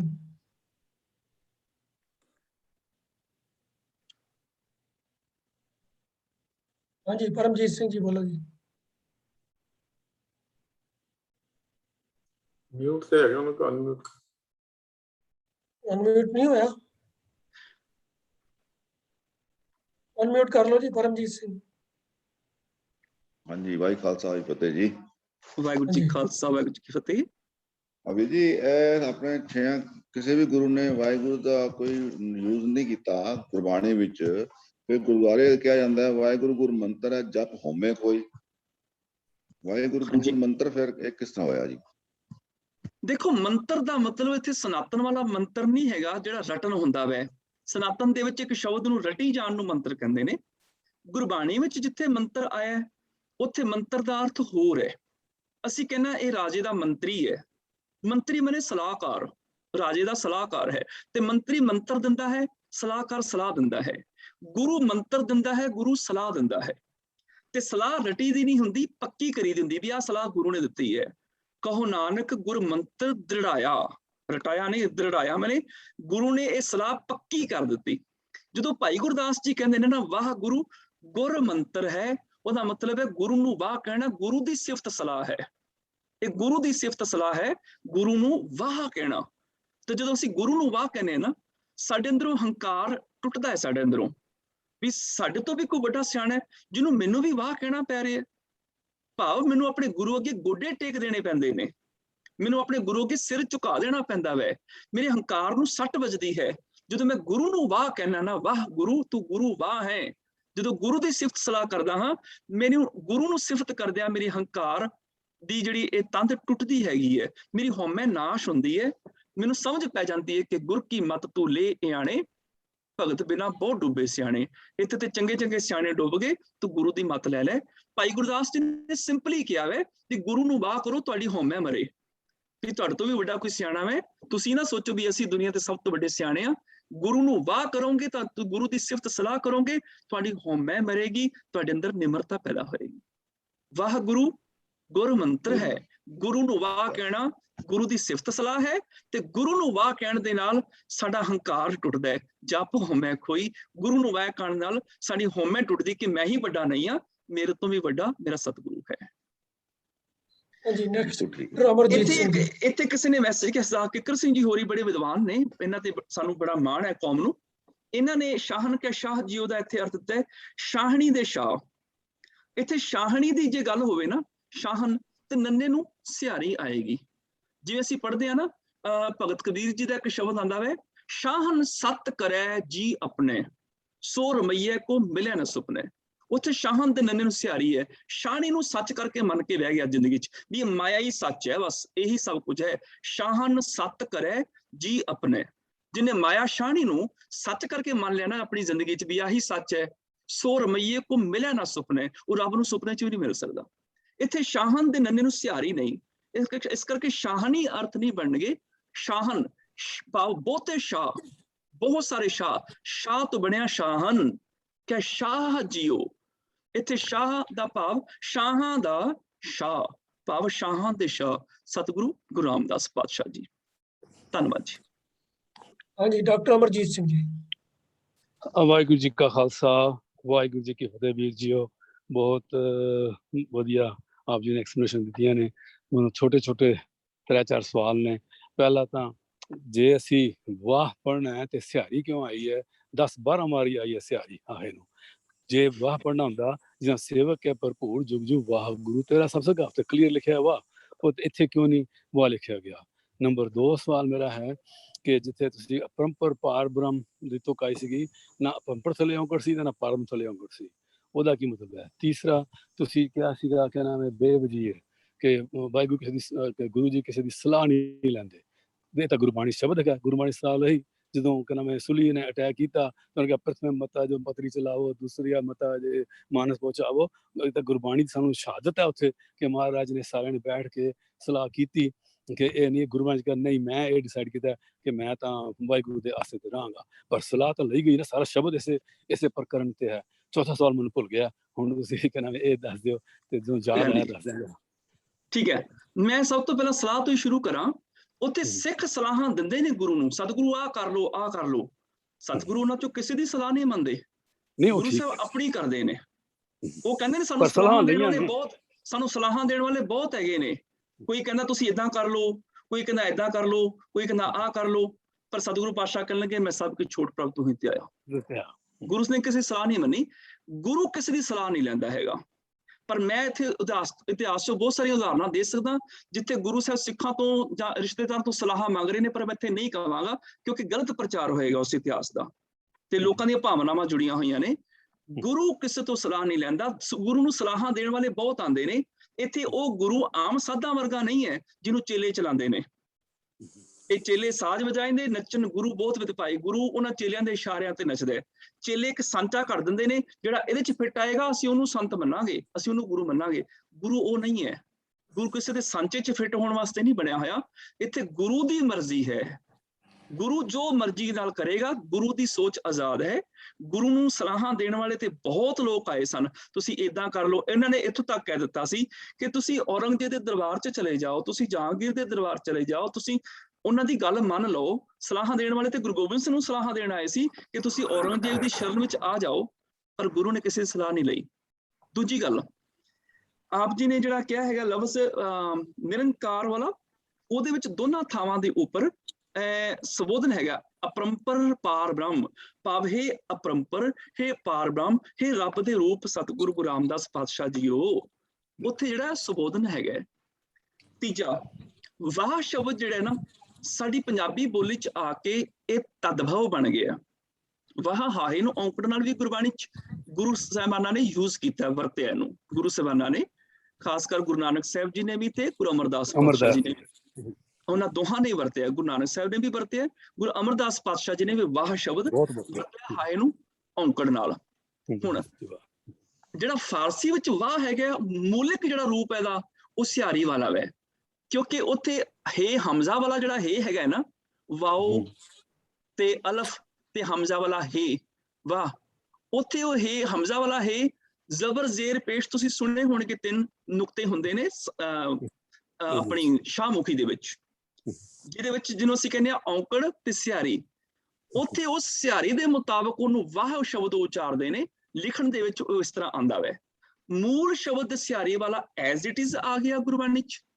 ਜਦੋਂ ਉਹਦਾ ਤਦਭਵ ਸ਼ਬਦ ਬਣ ਗਿਆ, ਇੱਕ ਵਚਨ ਪੁਲਿੰਗ ਦਾ ਵਿਸ਼ੇਸ਼ਣ, ਤੇ ਉਦੋਂ ਇੱਕ ਵਚਨ ਪੁਲਿੰਗ ਦਾ ਵਿਸ਼ੇਸ਼ਣ ਹਾਹੇ ਦੀ ਔਂਕੜ ਨਾਲ ਆ ਗਿਆ। ਗੁਰੂ ਸਾਹਿਬਾਨਾਂ ਨੇ ਵਾਹ ਸ਼ਬਦ ਵਰਤਿਆ ਇੱਕ ਵਚਨ ਪੁਲਿੰਗ ਦੇ ਵਿਸ਼ੇਸ਼ਣ ਰੂਪ ਚ, ਤਦਭਵ ਰੂਪ ਚ, ਕਿਉਂਕਿ ਪੰਜਾਬੀ ਚ ਆ ਗਿਆ। ਪਰ ਭੱਟ ਜਿਹੜੇ ਨੇ ਉਹ ਸੰਸਕ੍ਰਿਤ ਬੋਲ ਰਹੇ ਨੇ, ਉਹ ਪੰਜਾਬੀ ਨਹੀਂ ਬੋਲ ਰਹੇ। ਇਸ ਕਰਕੇ ਉਹਨਾਂ ਨੇ ਫਾਰਸੀ ਦਾ ਸ਼ਬਦ ਐਜ਼ ਇਟ ਇਜ਼ ਇਨ ਬਿਨ ਹਾਹੇ ਨੂੰ ਸਿਹਾਰੀ ਨਾਲ ਲੈਣ ਦਾ। ਹੱਥ ਲਿਖਤ ਬੀੜਾਂ ਵਿੱਚ ਤੁਹਾਨੂੰ ਹਾਹੇ ਦੀ ਸਿਹਾਰੀ ਨਾਲ ਹੀ ਵਾਹ ਮਿਲੇਗਾ। ਵਾਹ ਗੁਰੂ ਵੀ ਜਿਹੜਾ ਹੈ ਨਾ, ਹਾਹਾ ਮੁਕਤਾ ਨਹੀਂ ਮਿਲੇਗਾ। ਹੱਥ ਲਿਖਤ ਬੀੜਾਂ ਵਿੱਚ ਵੀ ਹਾਹੇ ਨੂੰ ਸਿਹਾਰੀ ਹੀ ਮਿਲੇਗੀ।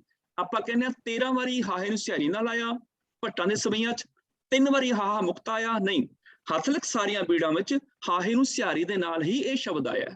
ਉਹਨਾਂ ਨੇ ਮੂਲਕ ਸੰਸਕ੍ਰਿਤ ਦਾ ਸ਼ਬਦ ਚੁੱਕ ਕੇ ਵਾਹ ਕਿਹਾ ਹਾਹੇ ਨੂੰ ਸਿਹਾਰੀ ਨਾਲ।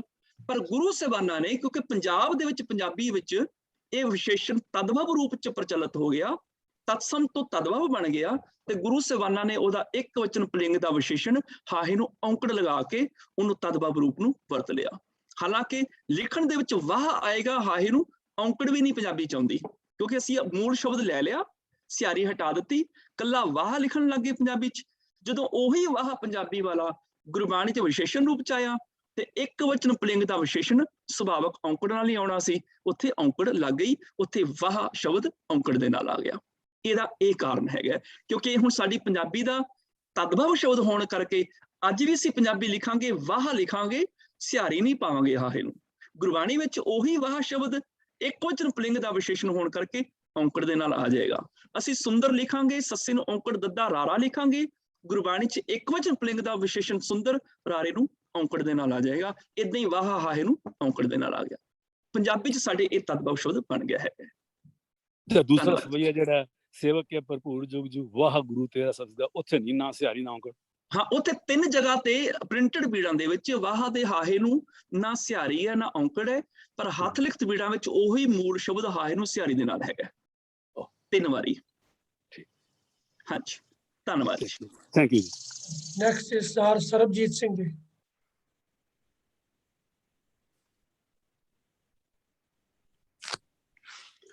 ਹਾਂਜੀ, ਵਾਹਿਗੁਰੂ ਜੀ ਕਾ ਖਾਲਸਾ, ਵਾਹਿਗੁਰੂ ਜੀ ਕੀ ਫਤਿਹ।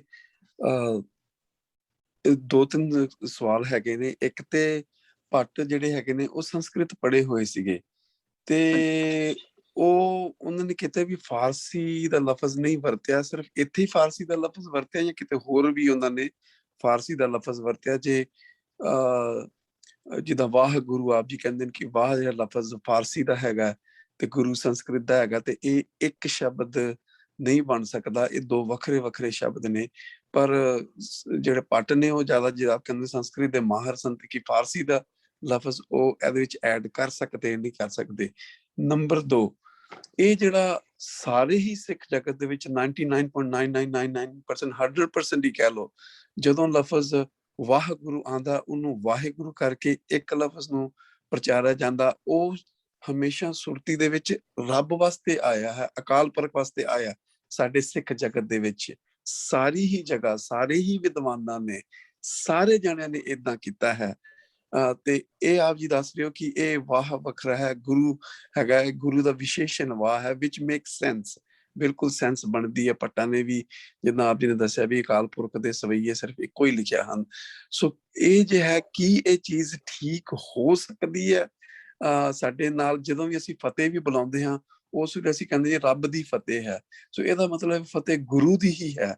ਔਰ ਇਸ ਲਫ਼ਜ਼ ਨੂੰ ਬਹੁਤ ਮਤਲਬ ਗਲਤ ਤਰੀਕੇ ਨਾਲ, ਜਾਂ ਕਹਿ ਲਓ ਵੀ ਸਲੈਂਗ ਦੇ ਵਿੱਚ ਛੇਤੀ ਛੇਤੀ ਪੜ੍ਹਨ, ਕੋਈ ਵਾਹਿਗੁਰੂ ਕਹਿੰਦਾ, ਕੋਈ ਵਾਹਿਗੁਰੂ ਕਹਿੰਦਾ, ਕੋਈ ਵਾਹਿ ਖਾਲਸਾ ਵਾਹਿ ਫਤਿਹ ਏਦਾਂ ਕਹਿ ਦਿੰਦਾ।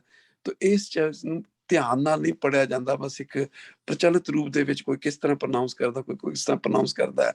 ਤੇ ਜੇ ਸੱਚਮੁੱਚ ਹੀ ਇਹ ਲਫ਼ਜ਼ ਅਕਾਲ ਪੁਰਖ ਵਾਸਤੇ ਹੈਗਾ ਆ, ਤੇ ਕਿਸ ਤਰ੍ਹਾਂ ਇਸ ਚੀਜ਼ ਦਾ ਇੰਨੇ ਪ੍ਰਚਾਰ ਕਰਕੇ ਗਿਆਨ ਦਿੱਤਾ ਜਾਏ ਵੀ ਇਹ ਚੀਜ਼ ਹੈਗੀ ਆ। ਚੌਥਾ ਸਵਾਲ ਹੈਗਾ ਕਿ ਇੱਥੇ ਆਇਆ ਸੀਗਾ ਕਿ ਪੀਤ ਬਸਨ ਕੁੰਦ ਬਸਨ, ਇੱਥੇ ਜਿਹੜਾ ਮੈਂ ਪੜ੍ਹ ਰਿਹਾ ਤੇ ਪ੍ਰਿਆ ਐੜੇ ਨੂੰ ਔਂਕੜ ਹੈਗਾ, ਕੰਨਾ ਹੈਗਾ ਆ। ਪ੍ਰਿਆ ਸਹਿਤ ਆਪ ਜੀ ਨੇ ਪ੍ਰੀ ਸਹਿਤ ਪੜ੍ਹਿਆ ਸੀਗਾ। ਦੂਸਰਾ ਸ੍ਰੀ ਨਿਵਾਸ ਆਪ ਜੀ ਨੇ ਮਾਇਆ ਦਾ ਨਿਵਾਸ ਦੱਸਿਆ ਸੀਗਾ, ਪਰ ਸ੍ਰੀ ਮੁਖੇ ਬਾਕ ਉੱਥੇ ਆਦਰਯੋਗ ਵਾਸਤੇ ਵੀ ਆਇਆ। ਤੇ ਕਿਰਪਾਨ ਨੂੰ ਸ੍ਰੀ ਸਾਹਿਬ ਕਿਉਂ ਕਹਿ ਦਿੱਤਾ ਜਾਂਦਾ ਆ? ਕਈ ਲੋਕੀ ਸ੍ਰੀ ਸਾਹਿਬ ਕਿਰਪਾਨ ਨੂੰ ਕਹਿੰਦੇ ਆ ਜੀ, ਤੇ ਅਰਦਾਸ ਵਿੱਚ ਆਇਆ ਵੀ ਸ੍ਰੀ ਸਾਹਿਬ ਜੀ ਸਾਇਓ ਅਕਾਲ ਪੁਰਖ ਸਹਾਏ ਆ, ਤੇ ਇਹ ਕਿਰਪਾਨ ਨੂੰ ਇਹ ਲਫ਼ਜ਼ ਕਿਉਂ ਕਹਿ ਦਿੱਤਾ ਜਾਂਦਾ? ਮੈਂ ਬੜੇ ਕੁਐਸਚਨਾਂ ਦਾ ਮਿਲਗੋਬਾ ਜਿਹਾ ਬਣਾ ਦਿੱਤਾ, ਮੈਂ ਮਾਫੀ ਚਾਹੁੰਦਾ ਹਾਂ। ਪਰ ਧੰਨਵਾਦ ਬਹੁਤ ਬਹੁਤ ਮਿਸ਼ਨਰੀ ਕਾਲਜ ਦਾ ਕਿ ਉਹ ਕੁਐਸਚਨ ਆਨਸਰ ਦਾ ਸੈਸ਼ਨ ਓਪਨ ਕਰਦੇ ਹਨ, ਤਾਂ ਕਿ ਅਸੀਂ ਉਹਨੂੰ ਕੁਐਸਚਨਾਂ ਦੀ ਕਲੈਰਿਟੀ ਲੈ ਸਕੀਏ। ਬਹੁਤ ਬਹੁਤ ਧੰਨਵਾਦ ਜੀ। ਧੰਨਵਾਦ ਭਾਈ ਸਾਹਿਬ ਜੀ। ਮੇਰੀ ਯਾਦਾਸ਼ਤ ਬਹੁਤ ਘੱਟ ਹੈ, ਜਿੰਨੇ ਕਿ ਯਾਦ ਮੈਂ ਸਾਰੇ ਜਵਾਬ ਦੇ ਜਾਂਦਾ। ਭੱਟ ਸਾਹਿਬਾਨਾਂ ਦੇ ਸਮੇਂ ਤੱਕ ਪੰਜਾਬ ਦੀ ਧਰਤੀ ਕੀ ਪੂਰੇ ਭਾਰਤ ਦੇ ਬਹੁਤ ਸਾਰੇ ਹਿੱਸਿਆਂ ਦੇ ਵਿੱਚ, ਉੱਤਰੀ ਭਾਰਤ ਦੇ ਵਿੱਚ ਲਗਭਗ 800 ਸਾਲ ਦੇ ਕਰੀਬ ਮੁਸਲਮਾਨਾਂ ਦਾ ਰਾਜ ਰਹਿ ਚੁੱਕਿਆ ਸੀਗਾ। ਔਰ ਉਹਨਾਂ ਦੀ ਅਰਬੀ ਫਾਰਸੀ ਸਾਡੀ ਬੋਲੀ 'ਚ ਇੰਨੀ ਸ਼ਾਮਲ ਹੋ ਚੁੱਕੀ ਸੀ ਕਿ ਅਸੀਂ ਸੋਚ ਵੀ ਨਹੀਂ ਸਕਦੇ ਵੀ ਆਹ ਅਰਬੀ ਦਾ ਸ਼ਬਦ ਹੈ, ਇਹ ਫਾਰਸੀ ਦਾ ਸ਼ਬਦ ਹੈ। ਭੱਟ ਸਾਹਿਬਾਨਾਂ ਨੇ ਬਹੁਤ ਥਾਵਾਂ ਦੇ ਉੱਪਰ ਫਾਰਸੀ ਦੇ ਸ਼ਬਦ ਵਰਤੇ ਨੇ। ਅਸੀਂ ਅੱਜ ਹੀ ਪੜ੍ਹ ਕੇ ਹਜੇ ਹਟੇ ਹਾਂ ਹੁਣੇ। ਬੇਵਜ਼ੀਰ ਬੜੇ ਧੀਰ, ਵਜ਼ੀਰ ਇਹ ਫਾਰਸੀ ਦਾ ਸ਼ਬਦ ਹੈਗਾ ਵੈ, ਵਜ਼ੀਰ। ਗੁਰ ਨਵਨਿਤ ਦਰਿਆਓ, ਦਰਿਆ ਫਾਰਸੀ ਦਾ ਸ਼ਬਦ ਹੈਗਾ। ਬਹੁਤ ਸਾਰੇ ਸ਼ਬਦ ਐਸੇ ਨੇ ਜੇ ਮੈਂ ਤੁਹਾਨੂੰ ਦਿਖਾ ਵੀ ਦੇਣਾ ਇੱਥੇ, ਜੇ ਮੈਨੂੰ ਮਿਲ ਜਾਵੇ ਹੁਣੇ। ਆਹ ਦੇਖੋ ਜੀ, ਵਜ਼ੀਰ ਸ਼ਬਦ ਜਿਹੜਾ ਹੈ ਉਹ ਫਾਰਸੀ ਦਾ ਸ਼ਬਦ ਹੈ ਮੰਤਰੀ। ਆਪੇ ਸਾਹਿਬ ਆਪ ਵਜ਼ੀਰ। ਬੇਵਜ਼ੀਰ, ਵਜ਼ੀਰ ਫਾਰਸੀ ਦਾ ਸ਼ਬਦ ਆ ਗਿਆ। ਵਾਹ ਫਾਰਸੀ ਦਾ ਸ਼ਬਦ ਆ ਗਿਆ। ਦਰਿਆਓ, ਗੁਰੂ ਨਾਨਕ ਦਰਿਆਓ, ਭੱਟ ਸਾਹਿਬਾਨ ਕਹਿੰਦੇ ਨੇ ਦਰਿਆਓ ਫਾਰਸੀ ਦਾ ਸ਼ਬਦ ਆ ਗਿਆ। ਏਦਾਂ ਦੇ ਭੱਟ ਸਾਹਿਬਾਨਾਂ ਦੀ ਅਸੀਂ ਸਵਈਆਂ ਵਿੱਚੋਂ ਬਹੁਤ ਸਾਰੇ ਫਾਰਸੀ ਦੇ ਸ਼ਬਦ ਦੇਖ ਸਕਦੇ ਹਾਂ, ਜਿਹੜੇ ਇੰਨੇ ਜ਼ਿਆਦਾ ਕਾਮਨ ਹੋ ਚੁੱਕੇ ਸਨ ਸਾਡੀ ਬੋਲੀ 'ਚ। ਸੰਸਕ੍ਰਿਤ ਹਿੰਦੀ ਵਿੱਚ ਵੀ ਮਿਲੇ, ਸਾਡੀ ਪੰਜਾਬੀ ਵਿੱਚ ਵੀ ਮਿਲ ਗਏ। ਅੱਜ ਵੀ ਅਸੀਂ ਪੰਜਾਬੀ 'ਚ ਸੈਂਕੜੇ ਸ਼ਬਦ ਜਿਹੜੇ ਫਾਰਸੀ ਦੇ ਬੋਲਦੇ ਹਾਂ, ਭਾਵੇਂ ਉਹ ਦਫ਼ਤਰ ਹੈ, ਭਾਵੇਂ ਸਿਪਾਹੀ ਹੈ, ਤੇ ਭਾਵੇਂ ਕੁਛ ਵੀ ਹੈ, ਉਹ ਸਾਰੇ ਫਾਰਸੀ ਦੇ ਸ਼ਬਦ ਨੇ। ਖੈਰ, ਇਹ ਕਹਿਣਾ ਠੀਕ ਨਹੀਂ ਹੋਏਗਾ ਕਿ ਉਹਨਾਂ ਨੇ ਸਿਰਫ ਸੰਸਕ੍ਰਿਤ ਜਾਂ ਹਿੰਦੀ ਹੀ ਵਰਤੀ। ਨਹੀਂ, ਫਾਰਸੀ ਉਸ ਸਮੇਂ ਇੰਨੀ ਮਿਕਸ ਹੋ ਚੁੱਕੀ ਸੀ, ਉਹਨਾਂ ਨੇ ਫਾਰਸੀ ਦੇ ਸ਼ਬਦ ਵੀ ਵਰਤੇ ਹੈਗੇ ਨੇ। ਹੋਰ ਇਸ ਤੋਂ ਇਲਾਵਾ ਜਿਹੜਾ ਪ੍ਰੇ ਦੇ ਆਪ ਜੀ ਨੇ ਗੱਲ ਕੀਤੀ, ਸ਼ਾਇਦ ਆਪ ਜੀ ਦੇ ਪ੍ਰਿੰਟਿੰਗ ਦੇ ਵਿੱਚ ਕੋਈ ਗੜਬੜ ਹੋਏਗੀ। ਪ੍ਰੇ ਸਹਿਤੀ ਪਾਠ ਹੈ, ਪ੍ਰਿਆ ਐੜੇ ਨੂੰ ਕੰਨਾ ਕਿਤੇ ਵੀ ਨਹੀਂ ਹੈਗਾ, ਨਾ ਹੱਥ ਲਿਖਤ ਬੀੜਾਂ ਵਿੱਚ, ਨਾ ਪ੍ਰਿੰਟਡ ਬੀੜਾਂ ਵਿੱਚ। ਉਹ ਸ਼ਾਇਦ ਆਪ ਜੀ ਜਿਹੜੇ ਜਿਸ ਪੋਥੀ ਤੋਂ ਦੇਖ ਕੇ ਪੜ੍ਹਦੇ ਹੋਵੋਗੇ ਉੱਥੇ ਐੜਾ ਵੈਸੇ ਲੱਗ ਗਿਆ ਹੋਏਗਾ। ਅਦਰਵਾਈਜ਼ ਪ੍ਰੇ ਜਿਹੜਾ ਉਹ ਐੜਾ ਮੁਕਤਾ ਹੀ ਹੈਗਾ। ਤੇ ਉਹ ਜਿਹੜੀ ਐਪ ਹੈਗੀ ਹੈ ਨਾ ਜੀ, ਉਹਦੇ ਵਿੱਚ ਕੰਨਾ ਲੱਗਾ ਹੋਇਆ ਹੈ, ਗੁਰਬਾਣੀ ਸਰਚਰ ਐਪ ਹੈ ਨਾ, ਉਹ ਫਿਰ ਐਪ ਦੀ ਗਲਤੀ ਹੋ ਸਕਦੀ ਹੈ, ਉਹ ਐਪ ਦੀ ਗਲਤੀ ਹੋ ਸਕਦੀ ਹੈ। ਹਾਂਜੀ। ਤੇ ਤੀਸਰੀ ਗੱਲ ਵਾਹਿਗੁਰੂ ਦੀ ਆਪ ਜੀ ਜਿਹੜੀ ਕੀਤੀ ਹੈਗੀ ਹੈ ਕਿ ਅਸਲ 'ਚ ਰੱਬ ਦਾ ਨਾਮ ਕਿੱਥੋਂ ਬਣਿਆ, ਮੈਂ ਇਹ ਵੀ ਦੱਸ ਹੀ ਦੇਵਾਂ ਅੱਜ। ਫਿਰ ਭਾਈ ਗੁਰਦਾਸ ਜੀ ਦੀਆਂ ਵਾਰਾਂ ਜਿਹੜੀਆਂ ਸੀ, ਉਹਦੇ ਵਿੱਚ ਕਿਸੇ ਨੇ ਪਹਿਲੀ ਵਾਰ ਦੇ ਵਿੱਚ ਆਖਰੀ ਇੱਕ ਪੌੜੀ ਰਲਾ ਦਿੱਤੀ, ਮਿਕਸ ਕਰ ਦਿੱਤੀ ਸਿੱਖ ਕੌਮ ਨੂੰ ਸਨਾਤਨ ਮਤ ਦੀ, ਹਿੰਦੂ ਮਤ ਦੀ ਸ਼ਾਖ ਦੱਸਣ ਕਰਕੇ। ਸ਼ਾਖ ਦੇ ਕਰਕੇ ਉਹਨਾਂ ਨੇ ਕਹਿ ਦਿੱਤਾ ਵੀ 4 ਯੁਗਾਂ ਦੇ ਵਿੱਚ 4 ਅਵਤਾਰਾਂ ਦੇ ਜਾਪ ਕੀਤੇ ਗਏ, ਭਾਵ ਜਿਹਦੇ ਵਿੱਚ ਸਤਜੁਗ ਦੇ ਵਿੱਚ ਵਾਸਦੇਵ ਵਾਸਦੇਵ ਵਾਸਦੇਵ ਵਾਸਦੇਵ ਜਪਿਆ ਗਿਆ, ਤੇ ਉਹ ਵਾਹ ਜਿਹੜਾ ਹੈ ਨਾ ਉਹ ਇੱਕ ਕਿਸਮ ਦਾ ਸਿੱਧ ਹੋ ਗਿਆ ਲਫ਼ਜ਼। ਜਿਵੇਂ ਇਹ ਲੋਕ ਮੰਤਰ ਸਿੱਧ ਕਰ ਦਿੰਦੇ ਨੇ ਵੀ 1 ਲੱਖ ਵਾਰੀ ਮੰਤਰ ਪੜੋ, 1 ਕਰੋੜ ਵਾਰੀ ਪੜੋ ਤੇ ਮੰਤਰ ਸਿੱਧ ਹੋ ਜਾਏਗਾ, ਫਿਰ ਜੋ ਕਹੋਗੇ ਉਹ ਸੱਚ ਹੋ ਜਾਏਗਾ। ਵਾਸਦੇਵ ਉਹਨਾਂ ਨੇ ਪੂਰਾ ਸਤਜੁਗ ਪੜਿਆ, ਸਤਜੁਗ ਚ ਵਾਸਦੇਵ ਦਾ ਜਾਪ ਹੋਇਆ, ਤ੍ਰੇਤੇ ਦੇ ਵਿੱਚ ਰਾਮ ਦਾ ਜਾਪ ਹੋਇਆ, ਦੁਆਪਰ ਦੇ ਵਿੱਚ ਜਿਹੜਾ ਫਿਰ ਉਹ ਹਰ ਦਾ ਮੈਨੇ ਕ੍ਰਿਸ਼ਨ ਦਾ ਜਾਪ ਹੋਇਆ, ਤੇ ਕਲਯੁਗ ਵਿੱਚ ਗੋਬਿੰਦ ਦਾ ਜਾਪ ਹੋਇਆ। ਹੁਣ ਅਸੀਂ ਤਾਂ ਕਲਯੁਗ ਚ ਰਹਿੰਦੇ ਹਾਂ, ਅਸੀਂ ਤੇ ਕਿਤੇ ਵੀ ਨਹੀਂ ਸੁਣਿਆ ਗੋਬਿੰਦ ਗੋਬਿੰਦ ਗੋਬਿੰਦ, ਤੇ ਜੇ ਗੁਰੂ ਗੋਬਿੰਦ ਸਿੰਘ ਦਾ ਨਾਮ ਲਈਏ ਉਹ ਤੇ ਬਹੁਤ ਬਾਅਦ ਵਿੱਚ ਆਏ ਨੇ, ਤੇ ਗੋਬਿੰਦ ਦਾ ਜਾਪ ਤੇ ਕਲਯੁਗ ਵਿੱਚ ਕੋਈ ਗੋਬਿੰਦ ਨਾਮ ਦਾ ਅਵਤਾਰ ਵੀ ਨਹੀਂ ਆਇਆ ਹੈਗਾ, ਤੇ ਜੇ ਗੁਰੂ ਗੋਬਿੰਦ ਸਿੰਘ ਪਾਤਸ਼ਾਹ ਆਏ ਨੇ ਉਹ ਬਾਅਦ ਵਿੱਚ ਆਏ ਨੇ। ਹੁਣ ਉਹਨਾਂ ਨੇ ਉਸ ਪੌੜੀ ਦੇ ਵਿੱਚ ਜਿਹੜੀ ਮਿਲਾ ਦਿੱਤੀ ਗਈ ਭਾਈ ਗੁਰਦਾਸ ਜੀ ਦੀਆਂ 40 ਵਾਰਾਂ ਨੇ, ਤੇ ਉਹ ਚ ਪਹਿਲੀ ਵਾਰ ਦੇ ਅਖੀਰ ਤੇ 40 ਪੌੜੀਆਂ 41ਵੀਂ ਵੀ ਮਿਕਸ ਕਰ ਦਿੱਤੀ, ਉਹਦੇ ਵਿੱਚ ਦਿੱਤਾ ਵੀ ਵਾਹ ਵਾਸਦੇਵ ਜਪਿਆ ਸਤਜੁਗ ਵਿੱਚ, ਤ੍ਰੇਤੇ ਚ ਰਾ ਰਾਮ ਜਪਿਆ, ਦੁਆਪਰ ਦੇ ਵਿੱਚ ਹਾ ਹਰੀ ਜਪਿਆ, ਕਲਯੁਗ ਚ ਗੋ ਗੋਬਿੰਦ ਜਪਿਆ, ਗੋਬਿੰਦ ਗੋਬਿੰਦ। ਜੇ ਏਦਾਂ ਵੀ ਲਾਓ ਨਾ ਤੇ ਵਾਸਦੇਵ ਦਾ ਵਾਵੇ ਨੂੰ ਕਰਨਾ ਤੇ ਠੀਕ ਹੈ, ਤ੍ਰੇਤੇ ਦਾ ਰਾਮ ਆਂਦਾ ਰਾ, ਫਿਰ ਵਾਰਾ ਆਣਾ ਚਾਹੀਦਾ, ਸਭ ਤੋਂ ਪਹਿਲਾਂ ਵਾਰਾ, ਫਿਰ ਅੱਗੇ ਹਰ ਵਾਰਾ ਹ, ਤੇ ਗੋਬਿੰਦ ਦਾ ਗੋ ਆਣਾ ਚਾਹੀਦਾ, ਵਾਰਾ ਹ ਗੋ ਬਣਨਾ ਚਾਹੀਦਾ ਨਾਮ ਤੇ, ਵਾਰਾ ਹ ਗੋ, ਫਿਰ ਤੇ ਏਦਾਂ ਕਹਿਣਾ ਚਾਹੀਦਾ। ਉਹਨਾਂ ਨੇ ਚੁੱਕ ਕੇ ਕਹਤਾ ਵਾਹ ਹੈ ਗੁਰੂ ਭਾਵ ਵਾਸੁਦੇਵ, ਹਰੀ ਗੋਬਿੰਦ ਤੇ ਰਾਮ ਤੇ ਰਾਰੇ ਨੂੰ ਕੰਨਿਆ ਰੂਪ ਤੇ ਹੈ ਹੀ ਨਹੀਂ ਉੱਥੇ। ਖਿੱਚ ਧੂ ਕੇ ਉਹਨਾਂ ਨੇ ਸਿੱਖ ਮਤ ਨੂੰ ਹਿੰਦੂ ਮਤ ਦੀ ਸ਼ਾਖ ਸਾਬਤ ਕਰਨ ਵਾਸਤੇ 4 ਯੁਗਾਂ ਦੇ 4 ਅਵਤਾਰਾਂ ਨੂੰ, ਹਾਲਾਂਕਿ ਕਲਯੁਗ ਵਿੱਚ ਚੌਥਾ ਅਵਤਾਰ ਗੋਬਿੰਦ ਨਾਮ ਦਾ ਹੋਇਆ ਹੀ ਕੋਈ ਨਹੀਂ ਹੈਗਾ, ਉਹ ਧੱਕੇ ਨਾਲ ਵੀ ਇਹ 4 ਯੁਗਾਂ ਦੇ 4 ਰੱਬ ਦੇ ਅਵਤਾਰਾਂ ਦਾ ਜਾਪ ਹੈ। ਇਹ ਸਿੱਧ ਕੀਤੇ ਹੋਏ ਨੇ ਅੱਖਰ, ਵਾਹ ਸਿੱਧ ਕੀਤਾ ਹੋਇਆ ਹੈ, ਲੱਖਾਂ ਕਰੋੜਾਂ ਵਾਰੀ ਉਸ ਪੂਰੇ ਯੁੱਗ ਚ ਪੜਿਆ ਗਿਆ, ਹਰ ਇੱਕ ਬੰਦੇ ਵੱਲੋਂ, ਰਿਸ਼ੀਆਂ ਮੁਨੀਆਂ ਵੱਲੋਂ। ਤ੍ਰੇਤੇ ਚ ਰਾਮ ਪੜਿਆ ਗਿਆ, ਰਾ ਮਸ਼ਹੂਰ ਹੋ ਗਿਆ, ਦੁਆਪਰ ਦੇ ਵਿੱਚ ਹਰ ਹਰੇ ਹਰੀ ਮਸ਼ਹੂਰ ਹੋ ਗਿਆ, ਦੁਆਪਰ ਦੇ ਵਿੱਚ ਕਲਯੁਗ ਵਿੱਚ ਗੋਬਿੰਦ ਦਾ ਜਾਪ ਹੋਇਆ। ਇੱਕ 5-4 ਅੱਖਰ ਸਿੱਧ ਹੋ ਗਏ ਨੇ, ਇਹਨਾਂ ਚਾਰਾਂ ਨੂੰ ਜੋੜ ਕੇ 4 ਯੁਗਾਂ ਦਾ ਫਲ ਮਿਲ ਜਾਂਦਾ ਹੈ ਜਦੋਂ ਅਸੀਂ ਇੱਕ ਵਾਰੀ ਵਾਹਿਗੁਰੂ ਕਹਿੰਦੇ ਹਾਂ। ਬੋਲੋ ਸਤਨਾਮ ਸ਼੍ਰੀ ਵਾਹਿਗੁਰੂ। ਮਤਲਬ ਇਸ 41ਵੀਂ ਜਿਹੜੀ ਪੌੜੀ ਜ਼ਬਰਦਸਤੀ ਕਿਸੇ ਨੇ ਐਡ ਕਰ ਦਿੱਤੀ, ਮਿਲਾਵਟ ਕਰ ਦਿੱਤੀ। ਉਹ ਮਿਲਾਵਟ ਦਾ ਕਾਰਨ ਸਿਰਫ ਇਹ ਸੀ ਕਿ ਸਿੱਖ ਮਤ ਨੂੰ ਹਿੰਦੂ ਮਤ ਦੀ ਸ਼ਾਖ ਪ੍ਰਵਾਨ ਕਰ ਲਿਆ ਜਾਵੇ ਕਿ ਇਹਨਾਂ ਦਾ ਵਾਹਿਗੁਰੂ ਸ਼ਬਦ ਸਾਡੇ ਹੀ ਦੇਵੀ ਦੇਵਤਿਆਂ ਦਾ ਜਾਪ ਹੈਗਾ, ਐਕਚੁਅਲੀ ਉਹਨਾਂ ਹੀ ਦੇਵ ਦੇਵਤਿਆਂ ਨੂੰ ਪੂਜਿਆ ਜਾ ਰਿਹਾ ਹੈ। ਪਰ ਗੁਰਬਾਣੀ ਚ ਇਹੋ ਜਿਹਾ ਕਿਤੇ ਵੀ ਜ਼ਿਕਰ ਨਹੀਂ ਹੁੰਦਾ ਵੀ ਅਸੀਂ ਵਾਸਦੇਵ ਜਾਂ ਹਰੀ ਜਾਂ ਗੋਬਿੰਦ ਜਾਂ ਰਾਮ ਦਾ ਅਸੀਂ ਜਾਪ ਕਰ ਰਹੇ ਹਾਂ। ਉੱਥੇ ਤੇ ਉਹਨਾਂ ਦੇਵੀ ਦੇਵਤਿਆਂ ਦੇ ਖਿਲਾਫ ਹੀ, ਉਹਨਾਂ ਦੀ ਅਗੇਂਸਟ ਹੀ ਬਹੁਤ ਸਾਰੀਆਂ ਗੁਰਬਾਣੀ ਦੇ ਤੁਕਾਂ ਨੇ। ਮੈਂ ਇੱਥੇ ਨਹੀਂ ਬੋਲਾਂਗਾ, ਆਪ ਸਾਰੇ ਵਿਦਵਾਨ ਹੈਗੇ ਹੋ, ਮੈਂ ਨਹੀਂ ਬੋਲਾਂਗਾ। ਤੇ ਕਹਿਣ ਤੋਂ ਮੁਰਾਦ ਇਹ ਹੈ ਕਿ ਸਿੱਖ ਮਤ ਨੂੰ ਹਿੰਦੂ ਮਤ ਦੀ ਸ਼ਾਖ ਸਾਬਤ ਕਰਨ ਵਾਸਤੇ ਜ਼ਬਰਦਸਤੀ ਇਹ ਰੱਬ ਦਾ ਨਾਮ ਬਣਾ ਦਿੱਤਾ ਗਿਆ।